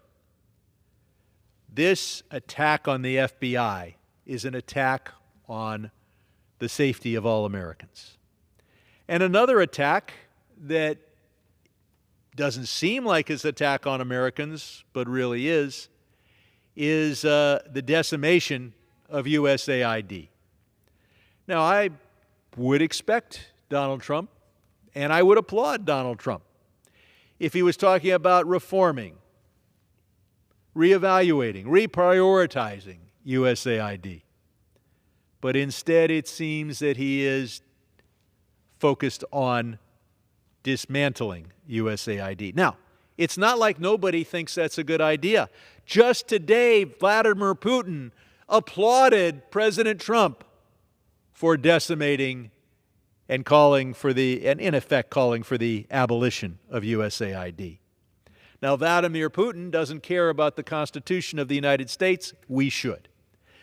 Under that Constitution, this Congress passed into the law of the land statutes providing for USAID to operate. And then we passed statutes saying that for this or that operation, this or that amount of money should be spent.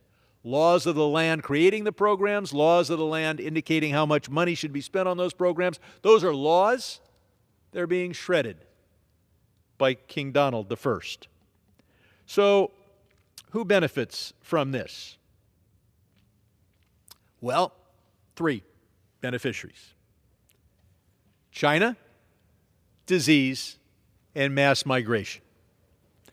Let's first look at China. First, the Chinese are smart enough not to compliment Donald Trump for destroying USAID because they see an opportunity, particularly in the islands of the Pacific, islands my father risked his life for during World War II. They see in these Pacific islands small countries where just a little bit of aid can go a long way for the very few people who live there. These are strategic islands, as we learned in the 1940s. And so China sees us abandoning the world, and they come in a position to grow in world influence. And how much money are we spending here? If you look at the polling, Americans say, well, our foreign aid budget must be 25% of our federal budget, and it should be lower. It should be down to 10% of our federal budget. Our foreign aid budget is less than 1% of our federal budget. No one concerned with foreign aid has dreamt of it being 10%. It's less than 1% of our federal budget. It's less than 1/4% of our GDP. And for that, we can vie with China for influence. But there's more. There's health.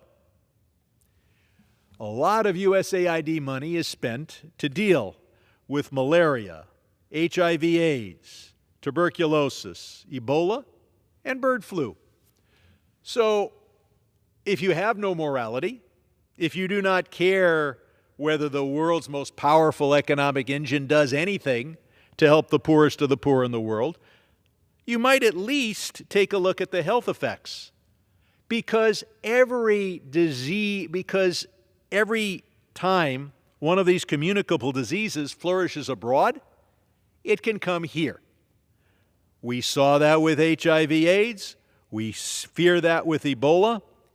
And every single person who gets HIV/AIDS, every single person with tuberculosis, gives the disease another little laboratory in which it might mutate and become more difficult for us to control when it does come here. So we're talking about spending money for team human versus team virus and team pathogen.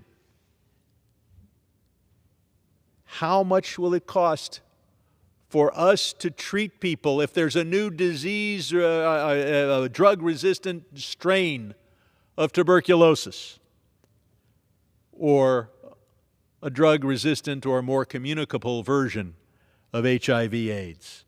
And then finally, we're all focused on the price of eggs. We're all paying an extra 50 cents for every egg at Waffle House.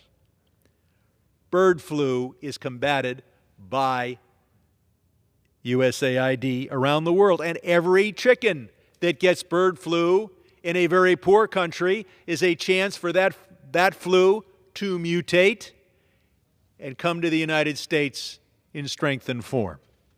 So if you're concerned about the health of Americans and the price we pay for our groceries, USAID's efforts to control disease should matter to you. And finally, when people are faced with the worst catastrophes, with drought, with war, with famine, those are the people most likely to engage in mass migration. So even if you have no morality, even if you do not want to help the least of these with even 1/4% of the American GDP, do not take action, Mr. President, that expands the power of the Chinese Communist Party, expands the opportunity for disease around the world, and creates mass migration that will not be stopped by the wall you didn't build. Then we're told lies about USAID. We're told that $50 million was spent for condoms in Gaza. Then the president himself said $100 million. How about not one penny? Complete lie. Now, that doesn't mean we haven't spent some money in Gaza. We did provide for field hospitals in Gaza. People were dying in Gaza. We provided help. And you can argue about what our policy in Gaza should be, but not one condom. You know, there was another lie he told. That wasn't a lie. It was actually the truth. He said we spent $6 million on tourism for Egypt. It wasn't exactly on tourism, but it related to transportation. Mostly true. Except it was a program that Donald Trump established in his first term. He's saying abolish USAID because of what he did in his first term. But while we're talking about lying about how money is spent, let's focus on another lie. They told the lie that USAID had spent $8 million on subscriptions to Politico Pro, a publication. No, the entire executive branch spent $8 million. Okay, is this a woke publication? A waste of money? A subsidy for left-wing journalism and activism? Well, maybe. But Republicans in the House of Representatives last year and all their various congressional offices, just in the House, I'm not even including the Senate, spent $800,000 in subscriptions to Politico Pro, making individual decisions in over 200 offices. They decided that the subscription was necessary to run their office. And you know what? Politico Pro has a competitor, provides much of the same kinds of research, Bloomberg Government, and Republicans in the House of Representatives spent another $800,000 in 1 year. So that seems like a lot of money, especially when you realize that the executive branch is a lot bigger than Congress. If you want to visualize it, the Republicans in Congress who spent $800,000 on Politico Pro have their offices in 1.5 office buildings. Now close your eyes and think of how many office buildings the U.S. government occupies. Well, why do congressional offices and other policy-making offices spend money on these publications? Because it's a lot more efficient to get an analysis that is published and footnoted by experts than it is to hire fine staff, and I have some here, to do the separate research for every entity and every office and every congressional office. And that is a decision each member of Congress makes when they decide whether to subscribe to Bloomberg Government, Politico Pro. And that is also a decision that every doctor and medical researcher makes when they decide whether to subscribe to expensive medical journals. The fact is, it's cheaper to read an article that's specialized and detailed and more expensive than your general purpose articles. This is not a newspaper with events in my city. This is not a huge mass market publication. It is cheaper to subscribe to a specialty journal than it is to hire hundreds of people to do your own research. And that is why members of Congress subscribe to Politico Pro and spend $800,000 on it. And yet the President of the United States first lies and says it was $8 million for USAID, and then lies and says, it's some sort of subsidy to some woke liberal activist publication. I know my colleagues well. I know my Republican colleagues well. Very few of them are interested in subsidizing woke journalism. Now, let's focus a little bit about the President's discussion of Gaza. Apparently, he wants to buy Greenland, and he's looking for a source of funds to buy Greenland. And he thinks he can do it by selling timeshare condos in Gaza. I don't often provide investment advice. I certainly did back when I worked in the private sector. Don't invest in timeshares in Gaza. Not a good idea. That this idea that 2 million people should be moved from Gaza, and it's two contradictory ideas. Secretary of State Rubio says that these people are going to move out temporarily, and then they can move back in. And apparently a U.S. president who doesn't want to spend a dime on USAID wants to build fancy condos for every resident of Gaza. So Rubio talks about people of Gaza are going to move out, and then they're going to move back in to beautiful condos. But President Trump has said the opposite. He says they're not going back. He doesn't. Instead, he believes that some country in the world is supposed to take in 2 million people from Gaza, and so far he's identified 0.0 countries willing to take 0.0 Gazans in. And he certainly hasn't volunteered that the United States would take them in. And then second, he's got to persuade Gazans to leave, and they don't want to leave. Although I guess if you offered them, a luxury suite at Mar-a-Lago, they'd certainly consider it. So what has he done with this proposal? First, he's embarrassed America. It's absolutely silly. But second, he has changed the political makeup inside Israel to empower those who believe that the Israeli settlers should move into Gaza and partially displace the Gazan population. We need a permanent ceasefire in Gaza. We need the destruction of Hamas. I welcome the recent comments of Israel where they recognize that the Hamas fighters are not going to surrender for Israeli prisons, and have said that it's acceptable if the Hamas fighters depart the region. We saw that in 1982 or 1983 when so many terrorists departed Lebanon for Tunis.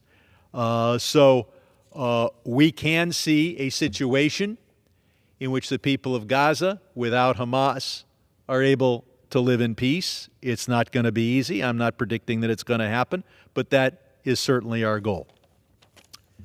Mr. Speaker, let me focus on one other issue, and that is an issue mentioned by the prior speaker from Arizona, artificial intelligence. Trillions of dollars are being spent around the world, more in the United States than anywhere else, to make artificial intelligence more powerful. And basically not a penny is being spent to make sure that as we make it more powerful, that we are monitoring for or preventing self-awareness, ambition, and a desire to take control. And then we are told, well, my God, if we were to spend a penny worried about controlling AI, the Chinese are going to be ahead of us in developing AI. We can't afford a single penny on anything other than making AI more powerful. Well, if AI is self-aware, if AI does have develops a survival instinct, AI will be able to understand many things, but they may not understand, even AI may not understand why the human race developed its own successor, a level of intelligence that is transhuman. You know, the last time there was a new level of intelligence on this planet, it's when our ancestors said hello to Cro-Magnon. And then we said goodbye to Cro-Magnon. Oh, excuse me, to Neanderthal. We were the Cro-Magnon. So let me repeat that. The last time there was a new level of intelligence on this planet is when our ancestors said hello to Neanderthal, and then we said goodbye to Neanderthal. So if you're going to develop a new level of intelligence, perhaps it would be intelligent if we were to spend 1%, 0.5%, making sure that AI is a tool of human beings and not a creature with its own objectives. yet so far, not one penny. So I look forward to working, I hope, with colleagues on both sides of the aisle to make sure that as we make AI more powerful, we make sure that we keep AI under control. With that, I yield back. The gentleman yields back. Members are reminded to refrain from engaging in personalities toward the President. Does the gentleman have a motion? I move that the House now adjourn. The question is on the motion to adjourn. Those in favor say aye. Aye. Those opposed, no. The ayes have it, and the motion is adopted. Accordingly, the House stands adjourned until noon on Monday next for morning hour debate.